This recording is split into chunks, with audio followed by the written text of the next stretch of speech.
First and foremost, I must mention that my mother and I are both Caucasian, but my stepfather is Latino, so my younger sister is half Caucasian, half Latino. Because of this, I learned Spanish growing up. When I was a young teenager, only about 12 or 13 or so, I can't remember exactly, my sister was 7 at the time. She was invited to a classmate's birthday party, and this classmate was also Latino. This will be important later. My parents asked that I walk her to the party and stay with her till it was over. The party was literally 4 doors down from our house, so it really wasn't that far, so I agree without much complaint. Besides, it was free cake. As my sister interacted with her classmates, I sat back near some of the older kids, minding my own business, when I heard a group of guys off to the side say my sister's name in Spanish. This caught my attention, as I didn't recognize them, and I started eavesdropping. This group of guys were probably in their mid-20s or so, and I found it odd that they knew my sister's name, and that I was even her sister, as we hadn't really been together for much of the party, and again, I didn't recognize them. They were, still in Spanish, talking about my hair, my skin color and such, and then one of them said, in Spanish, "Man, I bet her pussy is great." And the others laughed and nodded and pretty much thought it was funny.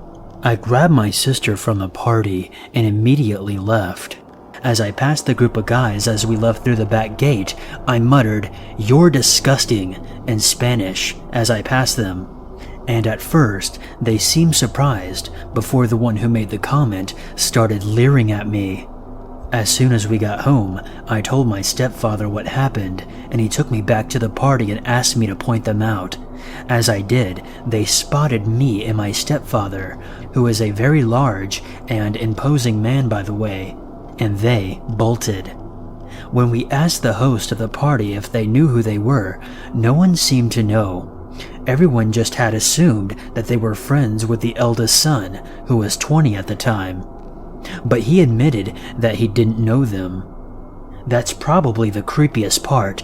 Not only did they know who me and my sister were, but they showed up to a little girl's birthday party and no one noticed something was amiss or even knew who they were.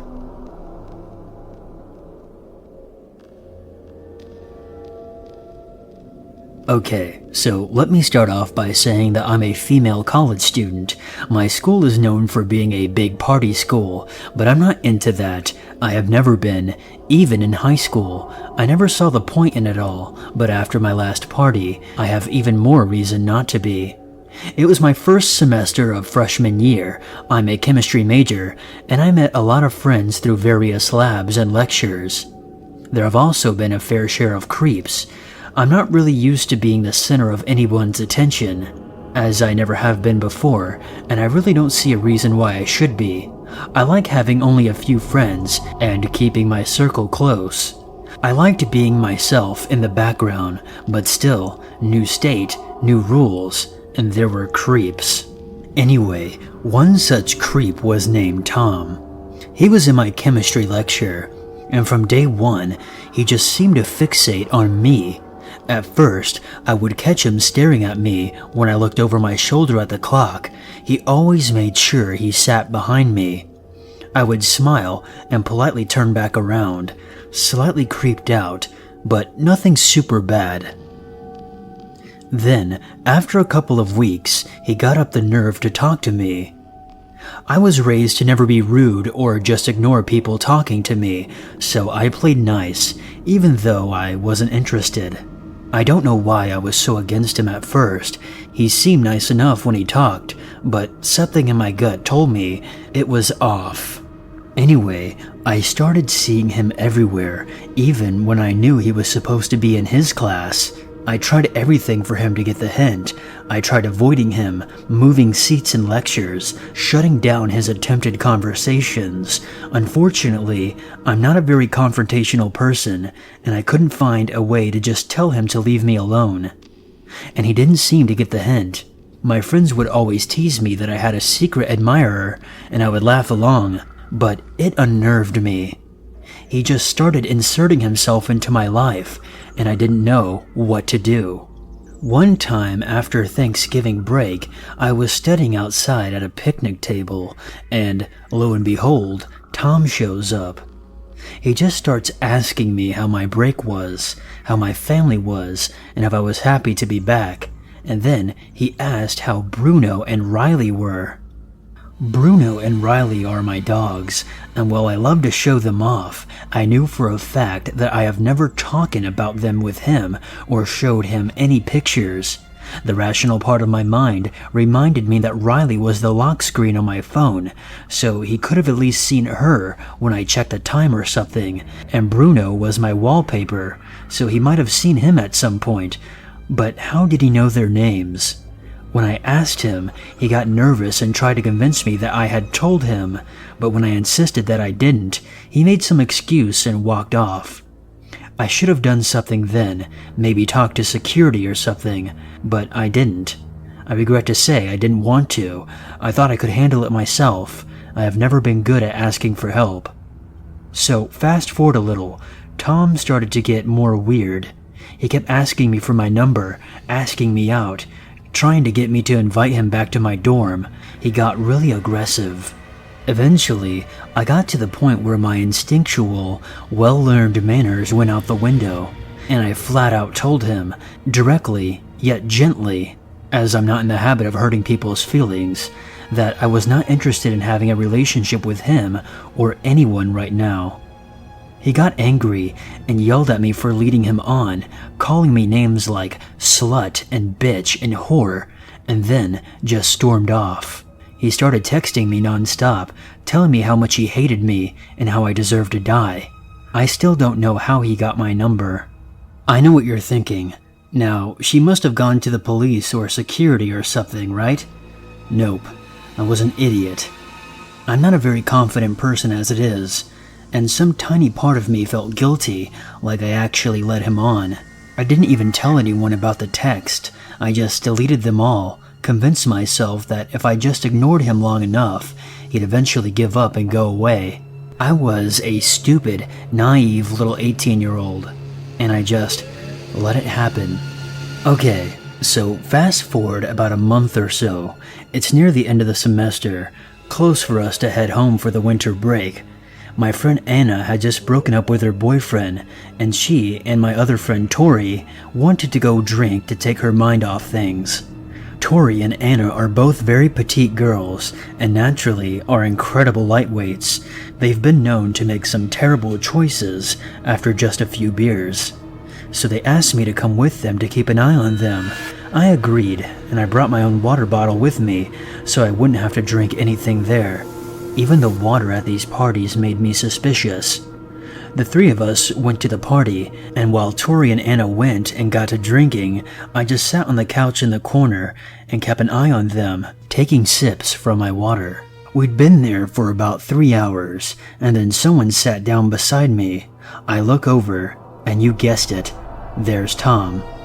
He seems totally hammered already, and starts talking to me, telling me almost incoherently how sorry he is, how much he misses me, and how he overreacted, how he wishes he could take it all back, and asking if we could hang out later. I refused and told him to leave me alone, but still, he persisted. After another 10 minutes, I saw Anna across the room stumbling drunk, about to walk off with some guy. I got up from the couch after telling Tom, yet again, to leave me alone, and went over to Anna. I separated her from her new friend, who was clearly not as drunk as her and clearly wanted to take advantage of her. I got her and Tori back together and tried to tell them that we should leave, but they begged me to let them stay just a little bit longer, just so they could dance some more. And there's really no arguing with those two when they're drunk, so I just let them. I went back to the couch and Tom was gone. Please note that most of the rest of this story I only pieced together after the fact, as some of my memories are vague at best, and most are just missing altogether. I must have left my water bottle on the couch when I went to save Anna. After I took a few more drinks, I started to feel weird. I was super dizzy and shaky, so I decided it was time to go home. I grabbed Anna and Tori and we left, taking the bus back to the dorm, or at least we must have. When I woke up, I was in my bed, still in my clothes from the night before, and I had the worst headache. I couldn't remember anything at all after I started to feel weird. My roommate told me that I came home around 2 and stumbled into bed and passed out, mumbling something about not feeling well. She was surprised, as she knew that I didn't drink, but just figured that I decided to let go a little and had a little too much. I started to realize what happened. Tom must have drugged my water. I felt sick. I knew Tom was a weirdo, but I never thought he would be quite so driven. It sent shivers down my spine to think about what he planned to do. As if to confirm my suspicions, when I checked my phone, I saw I had a new text from Tom. It said, "Why did you leave so early last night? I had such a night planned for you." I didn't go out much after that, not just to parties, but to class either. I told my friends and professors that I was sick and got the last week's notes from them. After the finals and break, I came back and found out that while Tom was stalking me, he was neglecting his classes, and as a result, he had flunked out. I haven't seen him since, but still, I haven't gone to a party since then. So Tom, you're one sick bastard. Let's never meet again. Since numerous people have asked, yes, I did eventually go to the police. I waited a little while just to make sure he wasn't on campus anymore. At my school, once you finish your last final, you have to be gone within 24 hours. And I didn't want to keep looking over my shoulder while trying to pass my classes. I'm not sure what, if anything, came of it, and I'm fairly certain that I didn't give them enough to go on, but it's a footnote somewhere.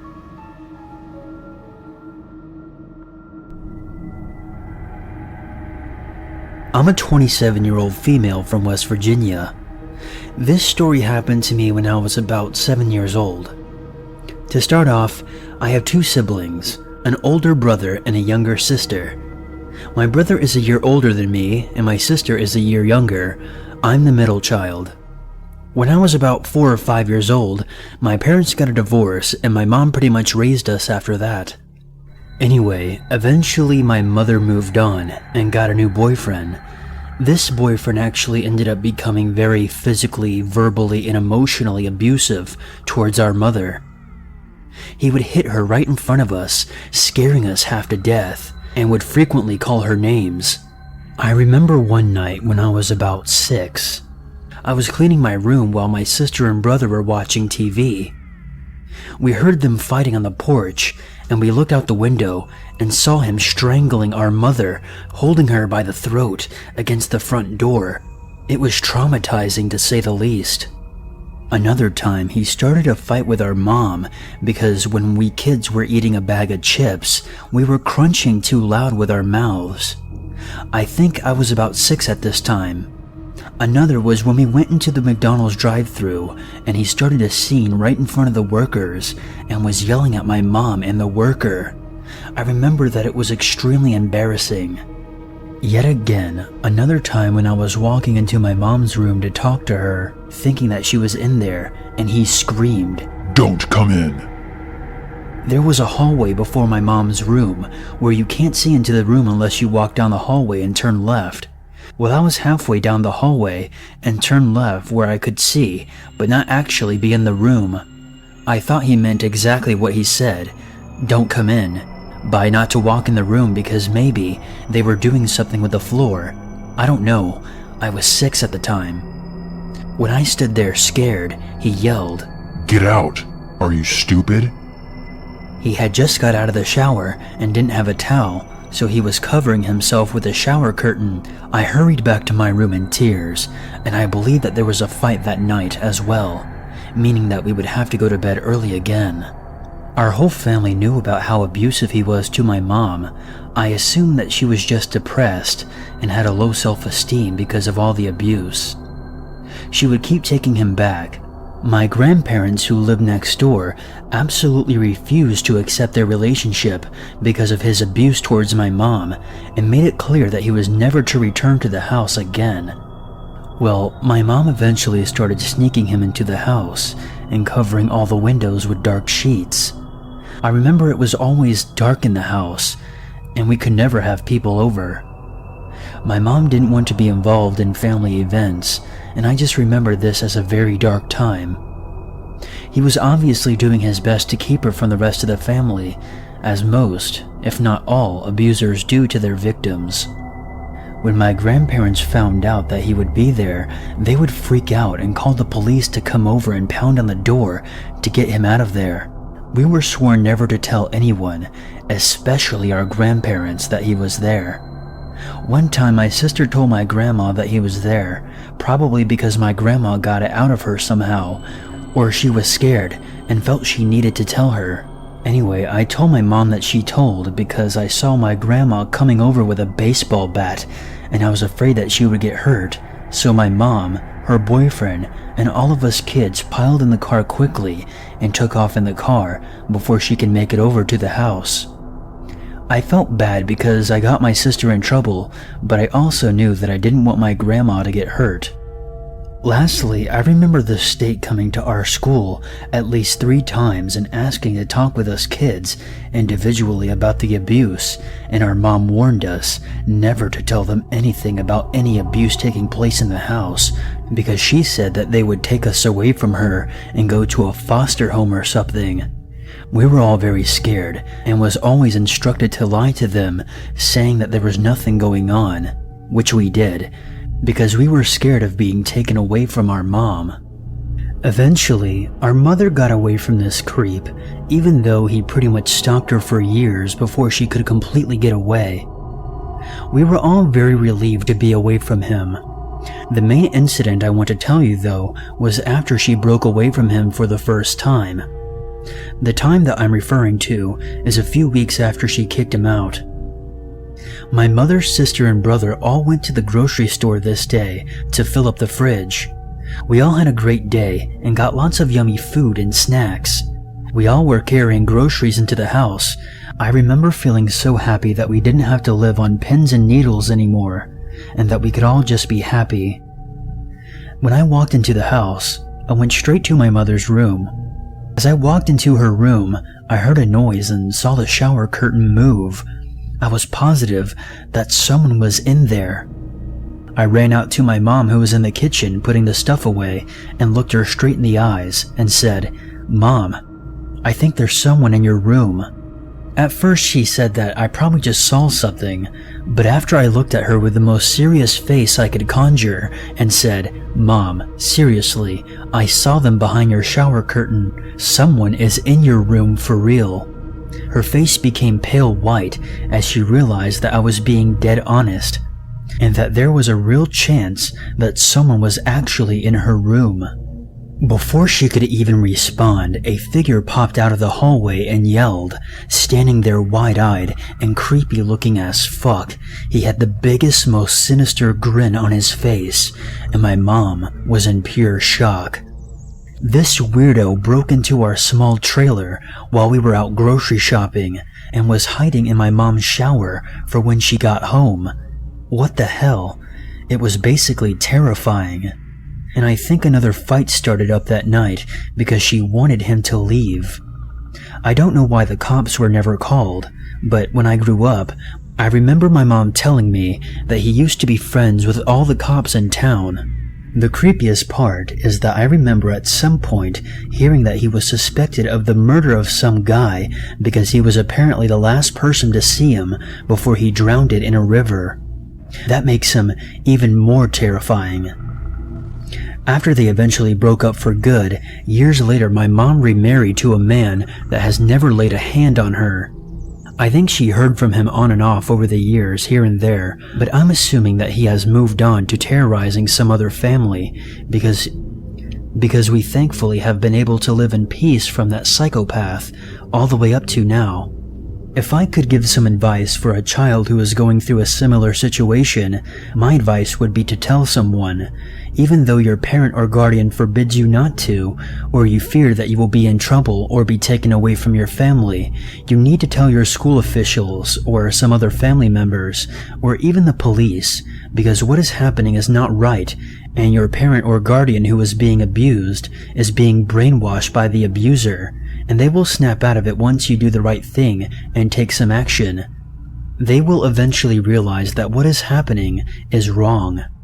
Please just tell someone, and don't waste years of your life being miserable like we did.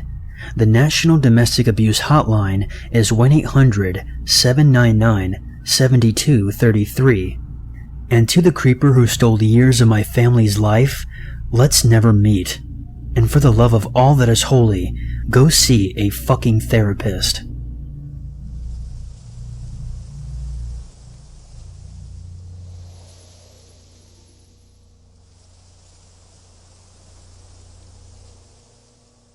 This is a story that my friend told me. This happened to her older sister.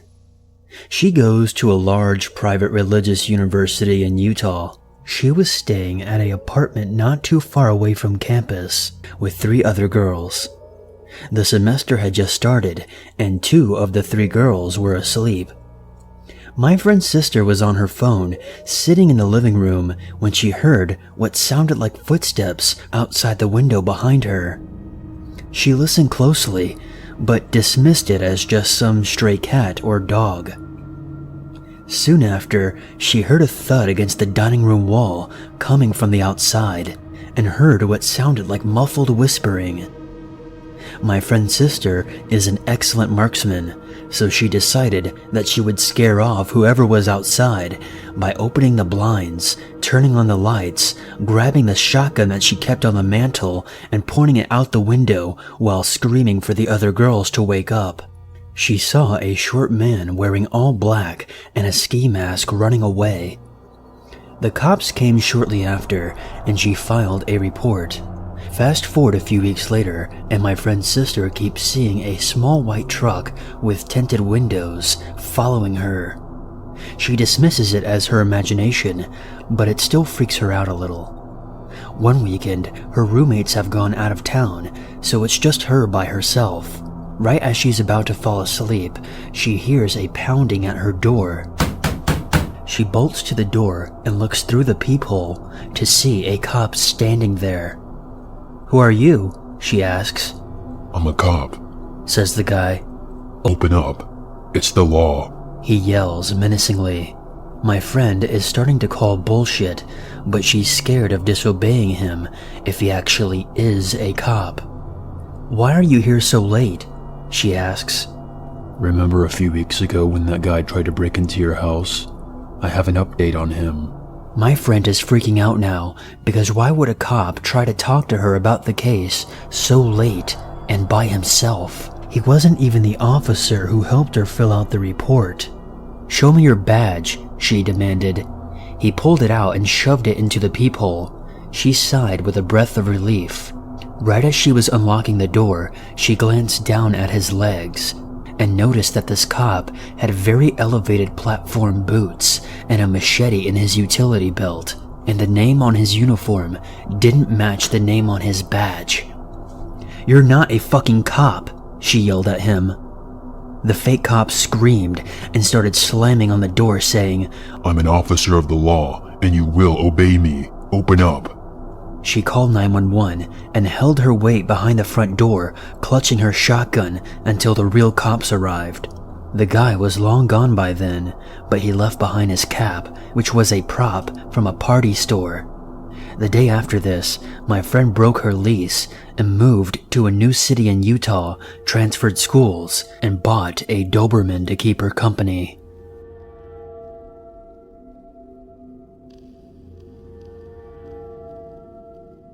This didn't happen to me, but to my mom about 4 years ago. I was about 12 at the time and was at a 3-day-long field trip with my school and had left on Wednesday and would be back on Friday. When I came home, my mom and brother told me this story. My mom, my brother, and sister were all driving back from my brother's wrestling practice that was from 7 p.m. to 8:30 p.m. It was about 30 minutes away from my house, so it was not that long of a drive. About 10 minutes into the drive, my mom noticed that she was being followed by a gray car.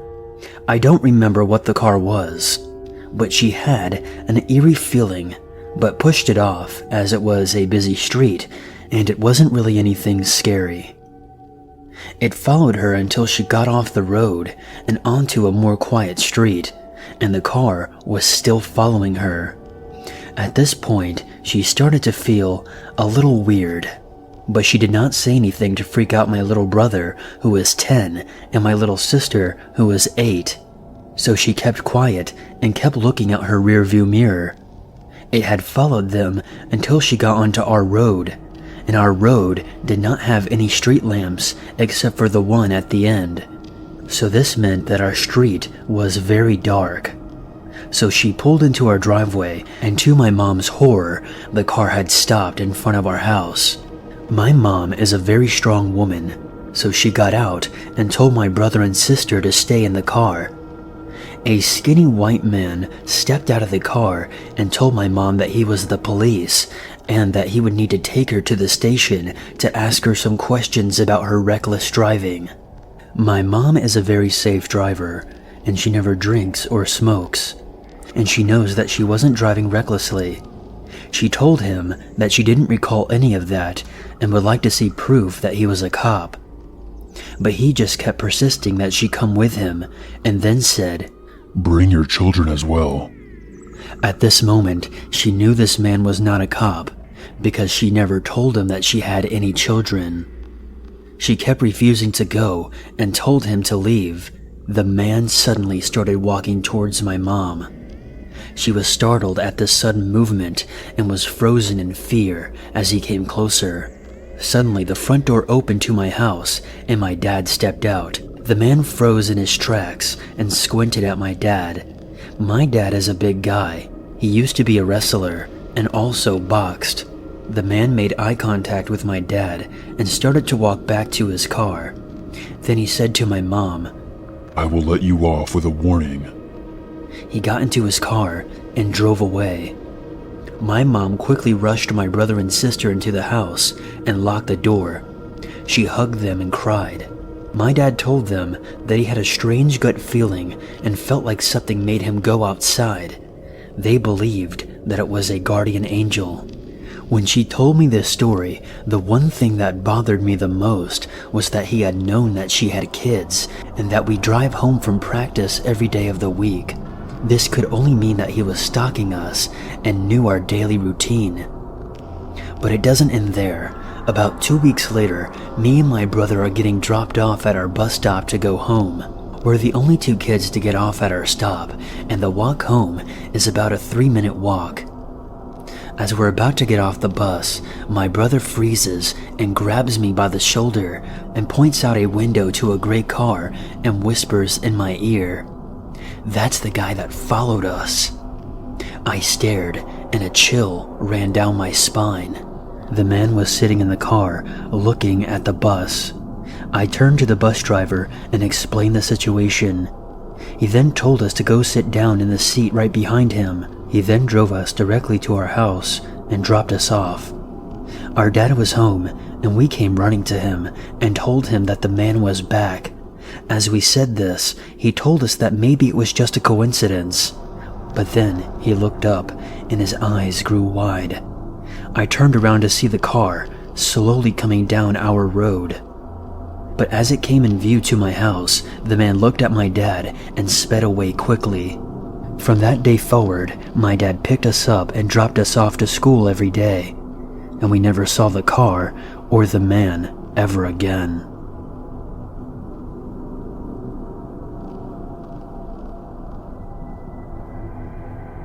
So this happened to my aunt and uncle in the early 80s.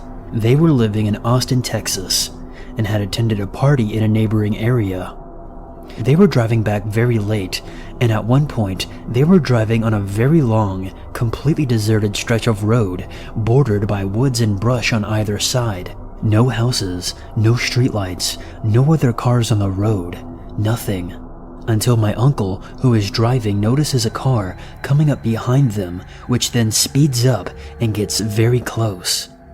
My aunt and uncle start talking about how weird this guy is. They can see it's just one man driving, and there's no reason to tailgate on an empty road in the middle of the night. Then the guy speeds up even more and pulls up alongside them. He starts yelling at them to pull over and is flashing what looks like a police badge. My uncle starts to slow down to pull over, and my aunt absolutely freaks out and tells him not to. She's really creeped out by this guy who is driving a car that has no police markings and no flashing lights, and pulled up to them out of nowhere and is now trying to get them to pull over just by flashing a badge. While they argue about whether or not to pull over, the man in the other car is getting more angry, yelling at them to pull over, beeping his horn and flashing the badge, saying that he's the police. My aunt starts crying, but my uncle says fine, if he really was a cop and they need to stop for him, they will do so in the next populated area, which will be a while, but they reasoned that if he really was a cop, he would have to understand their point of view. My aunt and uncle keep wavering between worried this guy is out of his mind and worried it's a real cop and we're going to get in big trouble for not pulling over when told. Finally, they see a gas station up ahead and plan to stop there. As soon as they pull into the gas station, the cop speeds off, never to be seen by them again. They didn't think to try to get his license plate number at the time and were just thoroughly creeped out. They drove the rest of the way home without incident. But the story does not end there. A few months later, on the exact same stretch of road, a man is rescued who tells a horrifying story, which is then big news in Austin. A fake cop, flashing a badge and beeping his horn, had gotten this man, who was driving at night with his girlfriend, on that very same road to pull over. Once pulled over, the fake cop forced the man and his girlfriend to get out of the car. By gunpoint maybe, I'm not sure on all the details at this point. My aunt refused to read too much about the story back then because she was so freaked out, and my uncle doesn't remember everything in detail. The man and his girlfriend were taken into the woods on the side of the road. He ties the man and his girlfriend to separate trees, facing each other, and does horrible things to both, ultimately killing the woman while the other was forced to watch just a few feet away.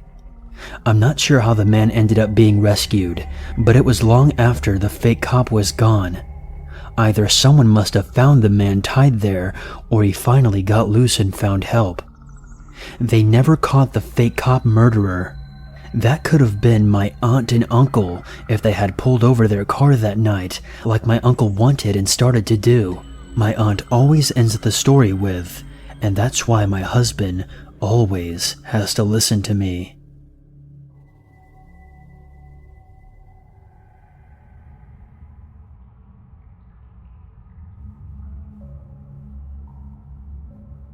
I have this close friend named Jack, who relayed to me a pretty terrifying tale of something that happened to his friend a long time ago.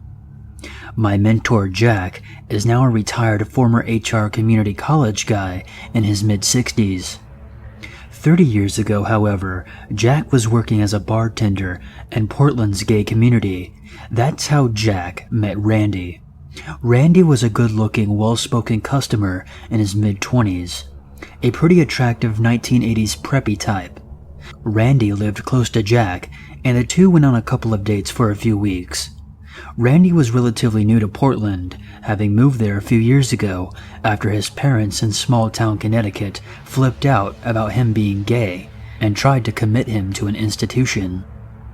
They were dating casually, but Jack was shocked when he discovered that this clean-shaven college graduate was working the streets of Portland as a hustler. You see, we think of Portland as being this hipster haven now, but back in the 1980s, there were a lot of seedy elements to the town that included the gay underground prostitution scene. The revelation about Randy's career happened this way. Randy called Jack one night and asked him if he could come over. He showed up at Jack's apartment pretty upset. Randy confessed to Jack that he was a prostitute and relayed a wild tale about something that happened to him the night before with a client. He refused to name who it was, but told Jack it was a very prominent local businessman, someone who was very high profile in mid-1980s Portland.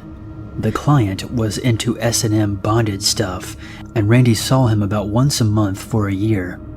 The previous night, after they concluded their scene, the client said to Randy, "I had a fantasy. I kidnapped you and kept you forever." He asked Randy if he wanted to stay with him. Of course, Randy said, "No way," and the guy got angry. The chauffeur drove Randy home, which in hindsight was a huge mistake. The client now knew where he lived. Earlier that evening, Randy was heading home, but before he got to his apartment, Randy noticed that his client's limo was parked down the street from his building. Randy noped the fuck out of there and ate dinner elsewhere. But when he went home, the limo was still there with the chauffeur sitting in the car. That's when he decided to go over to Jack's place and confess everything. Randy was completely terrified now. He tried to laugh it off as some dumb joke, but the fact that the chauffeur spent hours parked in the same spot a few blocks from his apartment building was scary as hell. Randy begged if he could stay at Jack's place for a few days so this could die down. Even though Jack was totally surprised and pretty confused about all this, he let him stay at his place until a few days later, Randy called him at work and told Jack that he had decided to go back to his apartment. Randy said that he would call Jack later in the week about a movie they were planning on seeing that weekend. When Jack went to his apartment building a few days later to check on Randy, the building manager said that Randy had moved out. After that, there wasn't much Jack could do. Randy did not tell him who the guy was, and he didn't know much about Randy's background except for some vague idea from where he was from. And this was, again, the 1980s. Policemen were not going to make a big deal about some male prostitute that went missing. Jack kept hoping that he would get a call from Randy, but as days turned into weeks, weeks turned into years, and years turned into a quarter century, he stopped expecting that call. Hopefully Randy just skipped town. Maybe he ran all the way back to Connecticut, found some sympathetic family member who helped him get on his feet, and he put all this behind him. And he's just some regular 50-something-year-old guy now with a regular career and regular concerns. Or maybe not. And Jack will never know.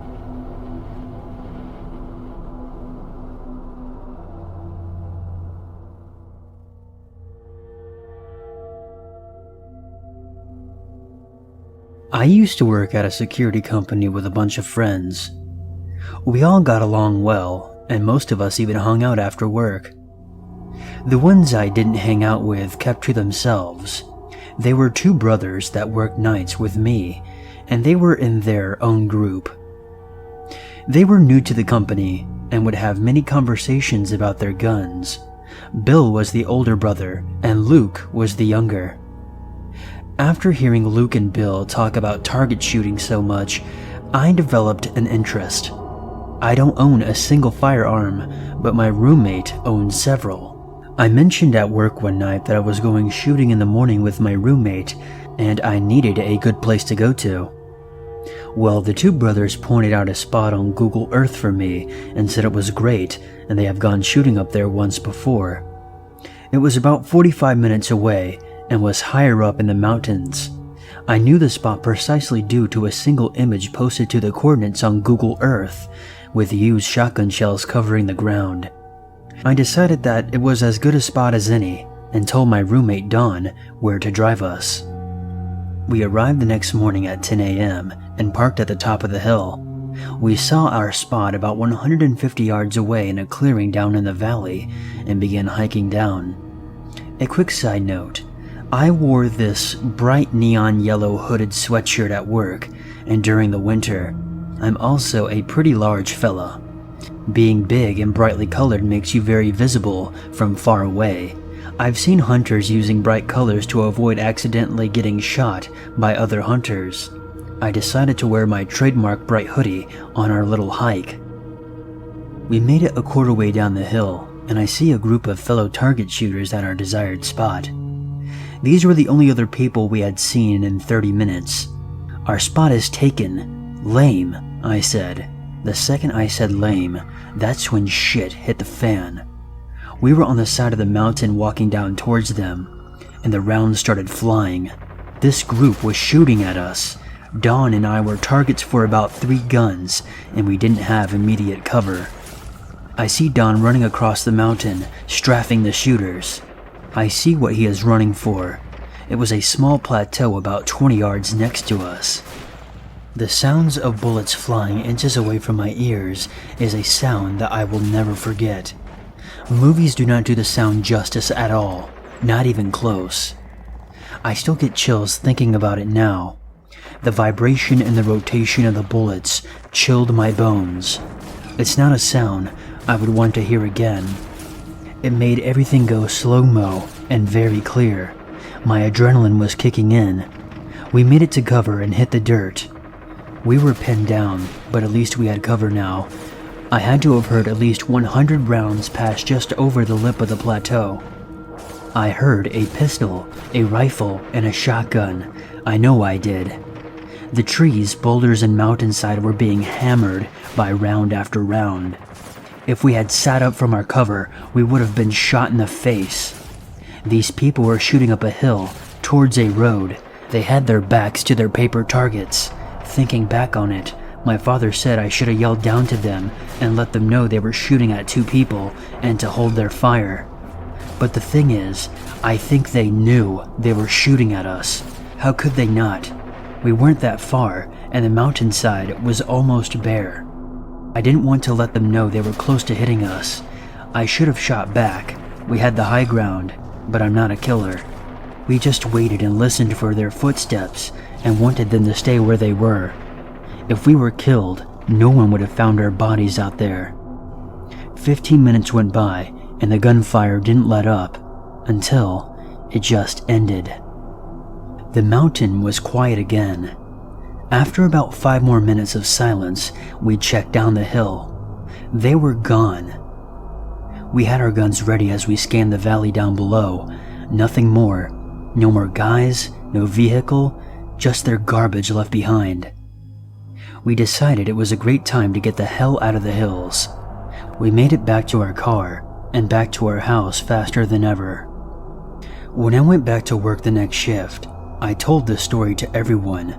I even thanked Bill for the sweet advice. He apologized for the bad locals and said, "That's crazy." Another coworker told me that Bill and Luke went shooting that same morning in the same area. I asked Bill immediately about it. I asked him where he went shooting and what guns he brought with him to shoot. He pointed at the same damned Google Earth image as before. Luke, his friend, and Bill were using a Glock, a .22 rifle, and a 12-gauge shotgun. It was all coming together so quickly, I told him that he was a psycho and almost killed us. He denied shooting at us, even changed his mind about where they went shooting. He said it was actually 2 miles west because his GPS was inaccurate. I knew that he was lying, but what could I do? I had no proof. He worked with me for another 2 years before I moved away and never heard from them again. I remember how emotionless he was when he denied shooting at me. He was like a robot.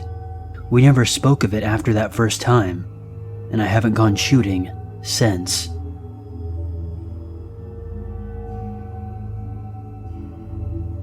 To give a little bit of background information, this started in the winter of 2012. I was 23 years old at the time and living with my dad. My mom and my brother were living in another house about 10 minutes away from us. One morning, I woke up at around 8 a.m. because I had an early doctor's appointment. I went outside to see a note pinned to the windshield wiper of our car. The note said, "I'm going to kill you, fucking pedophile scum." I kinda just laughed it off. I assumed the note was for my dad, who had a habit of complaining to parents in our neighborhood about their children's shitty behavior. There were these twin boys who liked to try and catch and torture squirrels. He often marched them home by their ears to complain about them to their parents. I thought one of the parents was just being a douchebag, so my dad and I didn't bother with it too much. Later in the day, while talking to my mom on the phone, I mentioned the note to her offhandedly in a very casual way, and I was shocked by her response. She responded by very emphatically warning me several times to make sure all of my windows and doors were locked, and to bring a weapon to bed with me at night. I was a bit taken aback because she had never said anything to me like that before.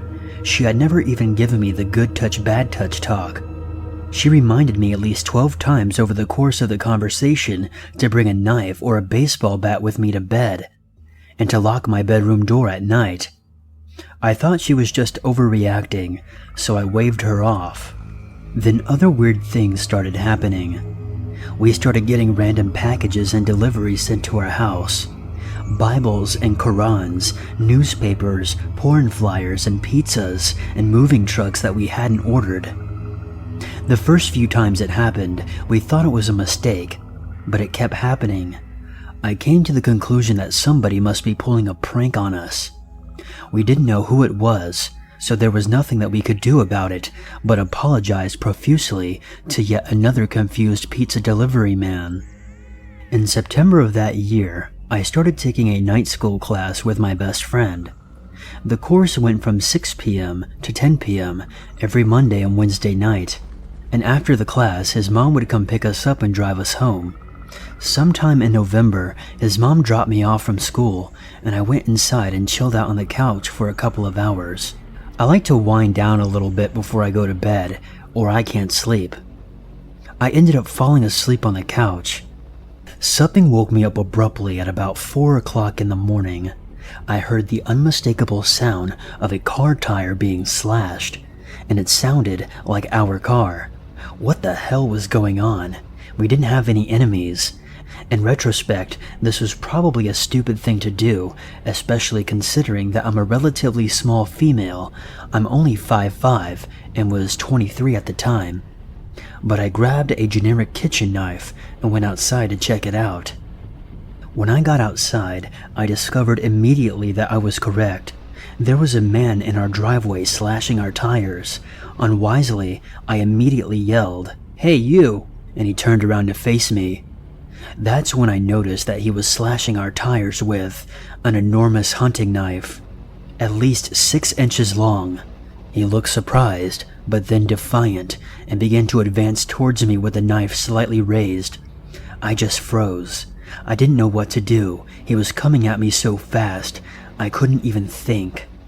Thankfully, at that exact second, my across-the-street neighbor, who had also heard him slashing our tires, turned his porch light on and yelled out the window, "Hey, I'm calling the police."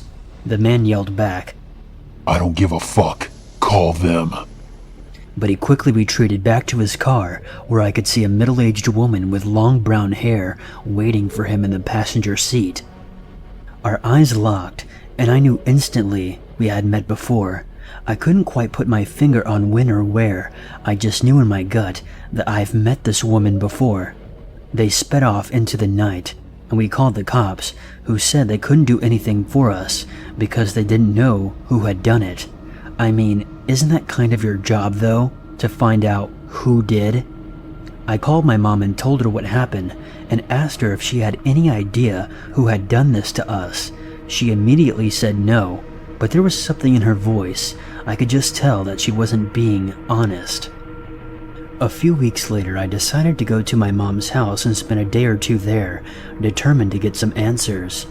As soon as I walked in the front door, I knew something was wrong. The second she saw me, she just started bawling her eyes out. She took me by the hand and sat me on the couch and explained the whole story to me, start to finish. It's necessary for me to give a bit of background information here. My mother is a businesswoman by trade. She was still in sales at the time, but she is also a bit of a hippy-dippy. It's retrograding, so I don't get into any arguments with this weak type of person. On the side of her regular day job, she was selling Arbani makeup, which is a all-natural brand of makeup that is free of parabens, oils, sulfates, and other common cosmetic additives. A couple of months before this all started, she ended up being referred a new client named Andrea by her weed dealer. Yes, my mom smokes weed. This is Canada. Everyone smokes here. Andrea was the dealer's girlfriend, and she was interested in buying our Bonnie. So my mom invited her over to her apartment to look at some makeup samples. They started chatting about a variety of topics, as women do, and my mom let it slip that her last name was Hayes. As my mom told me, Andrea paused for a few seconds, looked at her and said, "Hayes, did you used to be married to a man named Darren Hayes?" My mom answered that yes, Darren Hayes, my father, was her ex-husband. And then shockingly, this Andrea woman actually bursted into tears, threw my arms around my mom in a hug, and began to tell her a story about all the disgusting things that my dad had done to her. Apparently, when she was 14 years old, she's now in her mid-30s, I would have been 4 years old at the time, and this would have happened around 1994, she had been dating a man named Andrew, who had been living with my dad at the time after my parents divorced. According to Andrea, this man, her new boyfriend Andrew, Andrew's twin brother Daniel, and my father had taken turns beating her, raping her, and forcing her to prostitute herself in order to make money off her. Eventually, they ended up selling her to child prostitution, from which she said she had never recovered. At this point, I realized that this is where I recognized her from. My dad had been roommates with her boyfriend Andrew, and I used to see all three of them when I went over to visit him every second weekend. She sobbed inconsolably during the whole retelling of this story, telling my mother how after this traumatic experience, she had turned to drugs and alcohol to numb the pain of her abuse, and she had been addicted to crack and alcohol off and on ever since because of what my father had done to her. My mom was shocked. She didn't know what to do. On one hand, she knew my father to be a generous, soft-spoken and kind person who never lifted a finger to her or to any person, and who rarely raised his voice. But on the other hand, it seemed odd that Andrea would just happen to remember his name all these years later if she had been lying. She didn't know who to believe. After several hours of crying and much consoling on my mother's part, Andrea finally left. And that's when the stalking began. A few days after this encounter, my mom came home from work to find Andrea's boyfriend sitting on the couch, waiting for her. He immediately told her that he was planning on killing my dad, and that my dad deserved to die because he was a pedophile, rapist piece of shit. And that if my mom told anybody at all, especially the cops, he would be sure to kill me as well. He then concluded his threat by describing the layout of our living room and exactly what outfit I was wearing that day. From then on, he and/or Andrea would text or call her several times a day to threaten and taunt her, telling her that they were going to call the cops on my dad and have him thrown in prison. They were going to have him killed, and if she told anybody, they would hire someone to rape and murder me. Naturally, my mother was absolutely terrified. She was from an upper middle class family who immigrated to Canada from Germany. She had never dealt with this type of person before. She stopped eating, she couldn't sleep, and she even stopped going to work. She lost 30 pounds and her hair started to fall out from stress. She started having panic attacks because she didn't know what to do.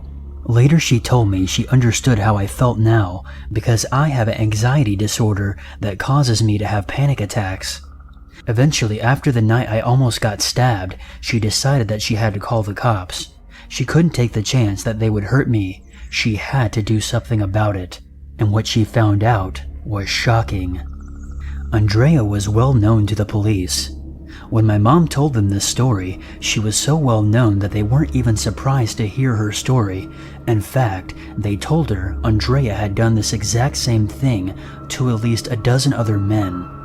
She would meet and blackmail men into giving her money, electronics, drugs, etc., threatening to call the cops and report them for rape if they didn't, Her boyfriend, who was a dealer of other drugs than just weed, turned out would often use his drug connections to intimidate and extort the men, and for some reason, he never questioned her stories of being raped, abused, and enslaved by all these different men, because there was no doubt in my mind that he genuinely believed that she was telling the truth.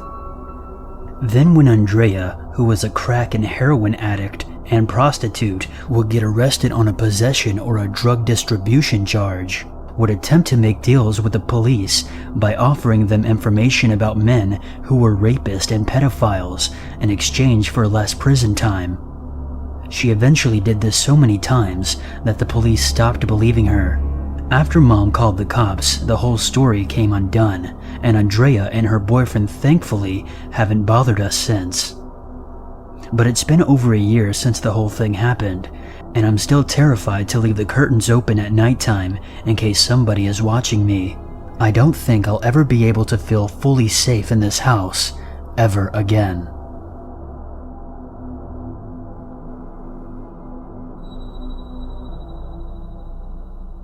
I grew up in a rag city in Connecticut in poverty, but then again, nearly everyone else was too. Around 13 or 14, my mother, who had a stroke while having an aneurysm, was warned that one blow to the head could be fatal. She used to take me everywhere. We lived off a disability from my father, so she didn't work. Instead, she would take me cigarette butt hunting at night in the downtown business district, which was ripe with half-smoked cigarettes. It's important to note that my mother was a friend without nicotine, and I would do everything to get her some. During the day, we did the soup kitchen tour where we met some nice people who were homeless or poor. It was at a soup kitchen where we met Ray. "Don't worry, he's gay. He's not gonna try nothing," my mother's friend said during our introduction. He was a tall man, probably 6'2" or 6'3", very thin, with skin that hung from his bones as if he had once been a rather large man. He wore small, thicker lens glasses, but spoke with a southern accent and a gentleness. Something about him was alluring, and he seemed rather paternal to me. Ray and my mother Linda hit it off and became friends. We met up at the soup kitchens, and soon the nightly adventures to the ashtrays in the business district stopped, as he would often give my mother some money and smokes. He also fed me chips and fast food, a much appreciated break from the canned corn I would otherwise be eating. Fast forward a little, a couple of months pass, and we begin to trust him. He seemed genuinely excited to see us and was very kind, so much so that my mother did not hesitate to go over his house and take me along. At his house, my mother would take up residence on a love seat, and Ray would sit next to me. He often put his arm around me and pressed me up to him. I loved this because I was young and had a rotten tough time in school and was without friends. My family was broken, so I didn't see my father. The genuine love he had for me makes me cringe now that I'm older and more aware. While walking down the hallway from his apartment, his hand brushed my backside. I matured early and was about as tall as my mom and half a foot smaller than him. The hallway was tight and I thought about it for a second, but dismissed the caress as innocent. I knew I swung my hands like an ape whenever I moved, so I could hardly fault him. Other people we knew saw us with Ray more and more. They became concerned.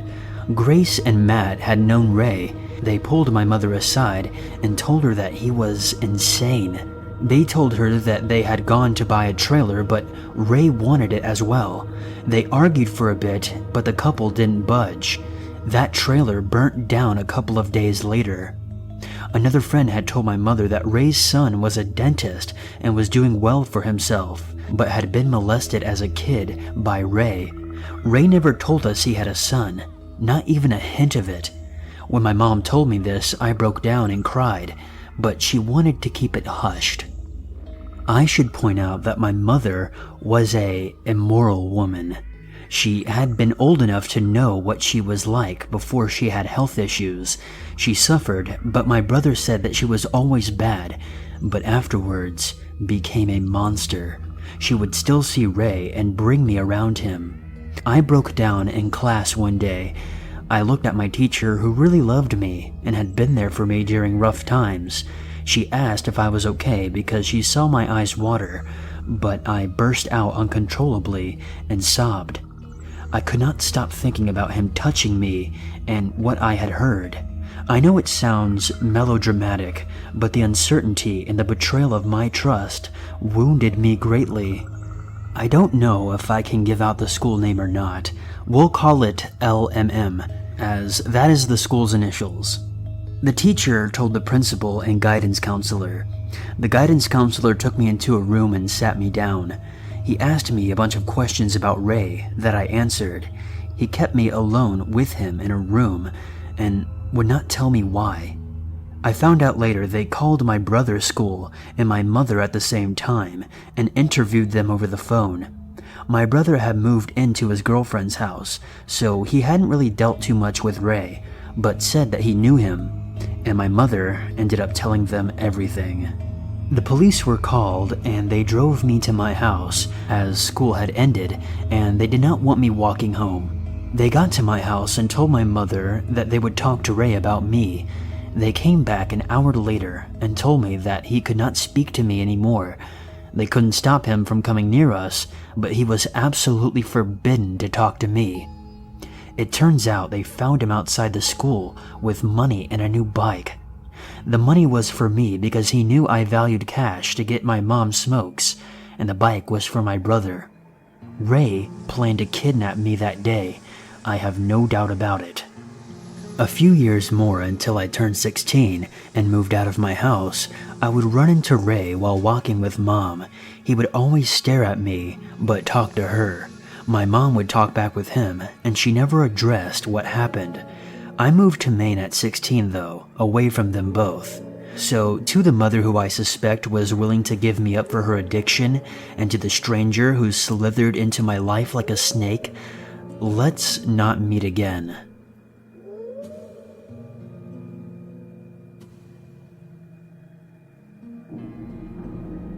Okay, so this event only occurred really recently, and I still can't believe it happened. I live in Sydney, Australia, and I'm very used to the occasional insane or creepy person on the street or bus, etc. I know how to deal with them and act around them most of the time. A few weeks ago, I decided to go shopping at a big shopping center known as Westfields in Australia. I'm not sure where they're called elsewhere. They are always busy, and it's hard to find parking, but I managed to get a great spot in the parking lot on the level where you can enter the center. I shopped and everything was good. I had some lunch, bought some groceries, and a new dress. I exited the shopping center and started walking towards my car. There wasn't anybody in the parking lot except for a few cars trying to find a spot. Nothing out of the ordinary. Then I noticed a lady walking in the other lane next to mine. She had tangled, matted and thinning hair. She wasn't dressed in the nicest or newest clothes. She was talking to herself, but I didn't think much of it because people do that when they're trying to remember something or going over something in their head. Then she starts screaming. Nothing in particular, just gibberish. I look over to see what she's doing or if she's injured, but nope, she's fine, just staring directly at me and screaming. She locks eyes with mine as soon as I turn to see what she was yelling about. A few seconds pass and nothing happens. She keeps screaming while keeping direct eye contact with me. Then her mouth spreads into an insanely terrifying grin. She stops screaming and starts bolting towards me. I was frozen for what seemed like an eternity, but it was probably only 3 seconds. I hightailed it to my car, chucked my shopping bag in the seat next to mine, cracked all my eggs, and slammed the door shut just in time. This lady starts banging on my car, screaming while trying to open the doors. I quickly back out of my spot, not caring if I knocked this batshit crazy lunatic to the ground. I didn't. She was fine, physically. But at this point, she climbs onto my fucking trunk and tries to break my back window. I start to move the car and she jumps off but chases after me for a few levels, and then I lost her. My heart was beating so fast I thought I was going into cardiac arrest. I called the police and told them where I saw her and what she did. They didn't find her at the shopping center, and I haven't heard anything else about this. But my boyfriend offered to get me a new carton of eggs.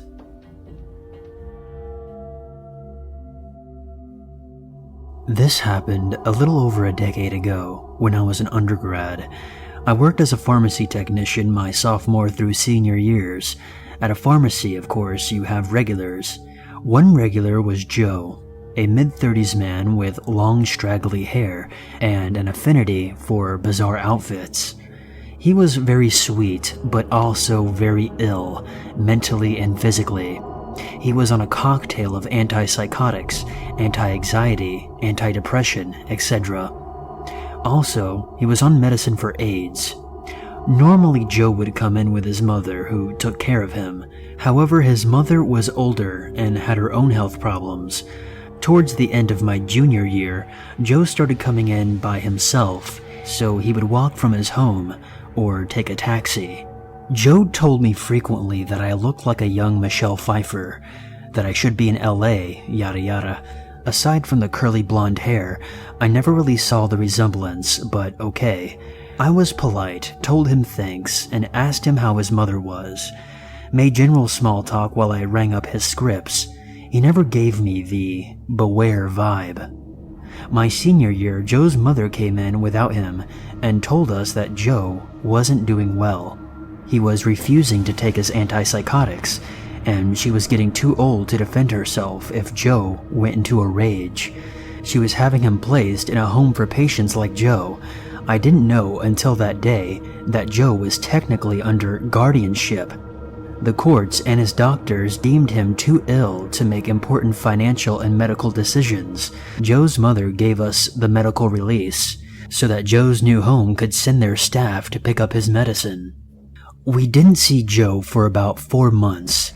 It was the end of my senior year, a Friday night. Just me and the pharmacist were working because Friday nights are slow. I was reading a magazine when I heard, "Hey, Michelle." I'm not Michelle, so I didn't look up. Then angry, "Michelle!" and a slap on the counter in front of me made me look up. It was Joe. He was bleeding profusely and left a bloody handprint on the counter. I was shocked, and all I could do was slowly back away to put distance between myself and the very bloody Joe. The pharmacist came rushing over to ask Joe what he was doing here. His home had picked up his meds on Tuesday. "I wanted to see Michelle. I miss her." Then he started opening the waist-high door to get behind the pharmacy counter. The pharmacist called the store manager and told the manager to call 911, while she called Joe's mother. "Michelle, come here. Give me a hug." No, I don't think that would be appropriate, Joe. "Give me a hug." Then he just started screaming this over and over and attempting to climb over the counter. The pharmacist told me to go into the back storage room and lock the door. This just pissed Joe off. He started picking up items, which covered them in blood, and threw them at us. It was a chaotic mess. A patron was about to attempt to subdue Joe, but both the pharmacist and I both shouted not to touch him, due to him being covered in blood and positive for HIV. We told the small crowd that had formed to leave for their safety as Joe was flinging items and getting blood everywhere. Eventually, the police and EMTs arrived. The store manager must have explained the blood and HIV issue because they had on protective gear, long gloves, face masks, etc., and were able to forcibly sedate Joe. The store had to be shut down, and a special cleaning crew had to come in and clean the entire store. Joe's mother came to apologize after the store reopened. She explained that Joe had developed an obsession for me and grew angrier and angrier each month when he was not allowed to tag along to pick up his meds. He attacked one of their home residents the night of the incident, so the home grounded him and sent him to his room.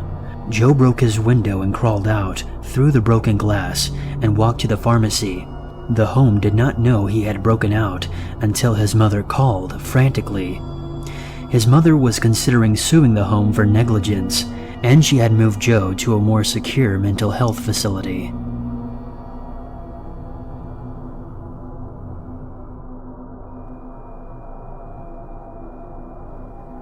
I grew up in Indiana, and when I was 17 I got my first car and started exploring. I lived somewhere pretty suburban, but if you drove an hour south, you would be in the middle of nowhere.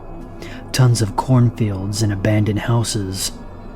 My friend and I started driving out there a lot, and started going to see these abandoned houses and exploring them. My dad bought a camera for the family a bit earlier, so I would take that and shoot some photos of the houses. We got really good at finding them too. We looked out for all the normal signs, broken mailboxes, long grass, heavy wear on the house, etc. But sometimes we were still worried about whether or not some of the places we went to were completely abandoned. The best houses didn't look as obvious from the outside. Like if a house looks like it's in decent condition, it's more likely to have stuff inside it. If it's super obvious, like all broken windows, missing doors, etc., kids probably already found it and spray painted it and broke shit. We were really respectful about it and wanted to explore places other people didn't, so we looked out for the more subtle places. I remember my friend and I were coming back from a concert in Indianapolis in the summer. We spent the night at my cousin's place in the city. Since the drive back was really long, we left during the day and started taking alternate routes back to try to find any cool places to explore. We were driving down this long dirt road, one of those that doesn't have a name. It's called like Country Road 3282 or whatever. After a while we see a long dirt driveway coming out from the left, and in the distance we see this really broken house.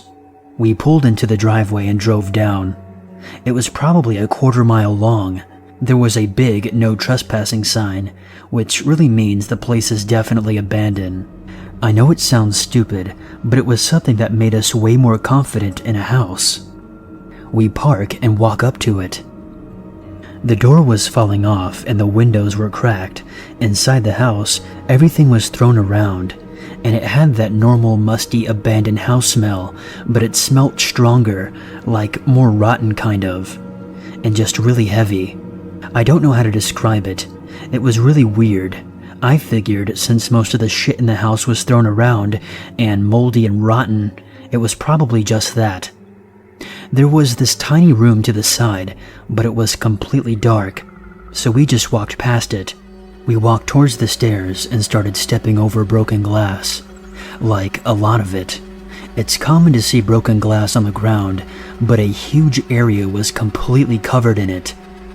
It made loud cracks as we walked. I started feeling a bit worried. We walked up the stairs, which were also covered in the glass. At the top, there was a long hallway. 2 rooms were on the side, and at the end was a closed door. The 2 rooms were mostly empty. I saw a bunch of garbage in one room, black hoses, mason jars, Coke bottles with tubing. We kept walking and went up to the door and opened it. Suddenly, the smell hit us hard. It was this super strong chemical rotting odor. And then we spotted him.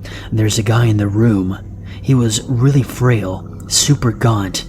He had baggy clothes on and sores all over his face. He was holding a rifle and staring right at us.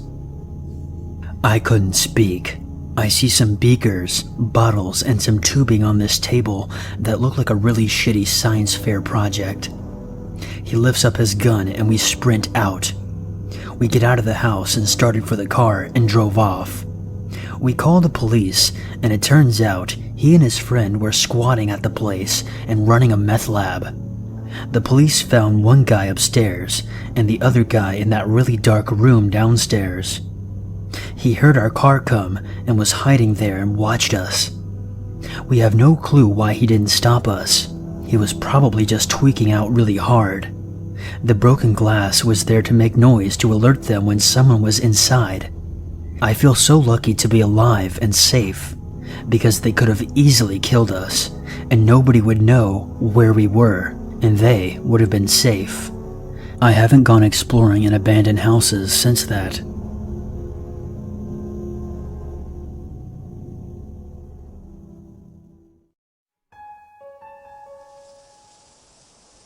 About 2 years ago, my friends and I had found out about an abandoned insane asylum located in Downey, California.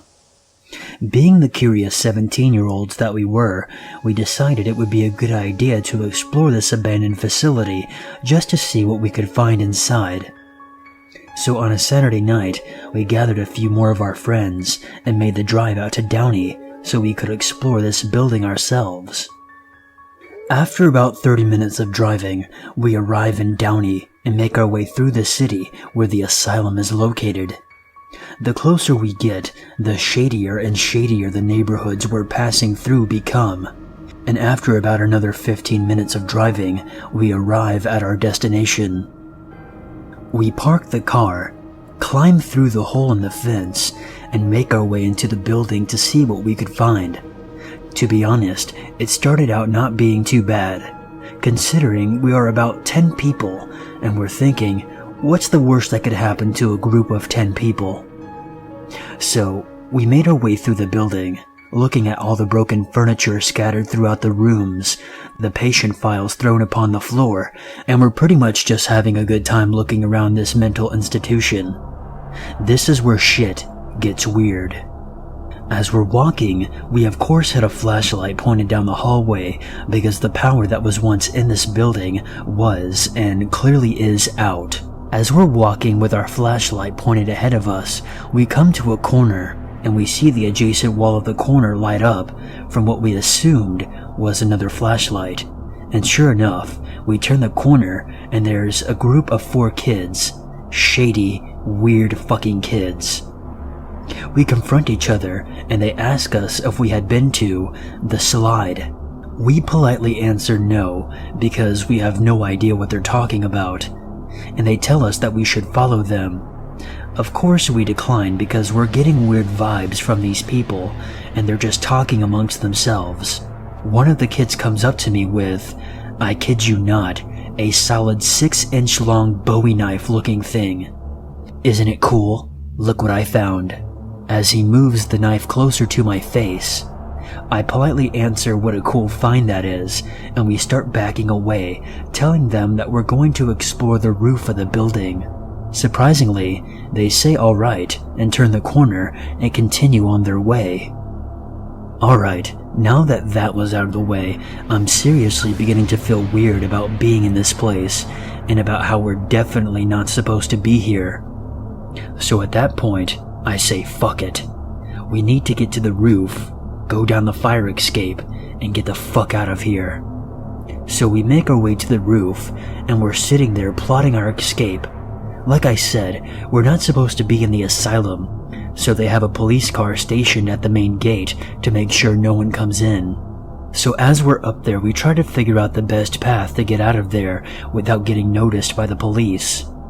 That's when my friend sees a fire escape ladder coming down off this higher portion of the roof. We decide that that was probably our best bet. We grab a small ladder that would be able to boost us up to this higher portion of the roof. My friend Jonah goes up and immediately turns around so he could help the other people by pulling them up. As I'm getting myself up there, my heart completely fucking sinks. Jonah, did you not see this when you got up here? I whispered. What the fuck are you talking about? He responds. I'm looking forward, and he slowly turns to see what is pretty much our worst fucking nightmare. There's about 15 hooded people sitting in a circle surrounding a burning cat or some other dead animal. These motherfuckers were talking in tongues and making noises which seemed satanic. As we're both getting down, we get noticed and they start talking amongst themselves in this weird language. As soon as we get down, these motherfuckers stand up and start sprinting towards us. I tell everyone to ditch the idea of the fire escape and not to worry about the cop. So we started sprinting through this building with this cult in close pursuit behind us. We miraculously make it out of the building and start running across the field to the main gate. And as we're doing so, the cop notices all the commotion, turns on his sirens, and comes driving in. Thank God he manages to cut off the cult from us and starts to chase them as we get away safely. Honestly, I can safely say it was the scariest experience of my life. What would we have done if they had taken one of our friends? Would we have to go back and confront them? I don't know, and I'm glad it didn't happen.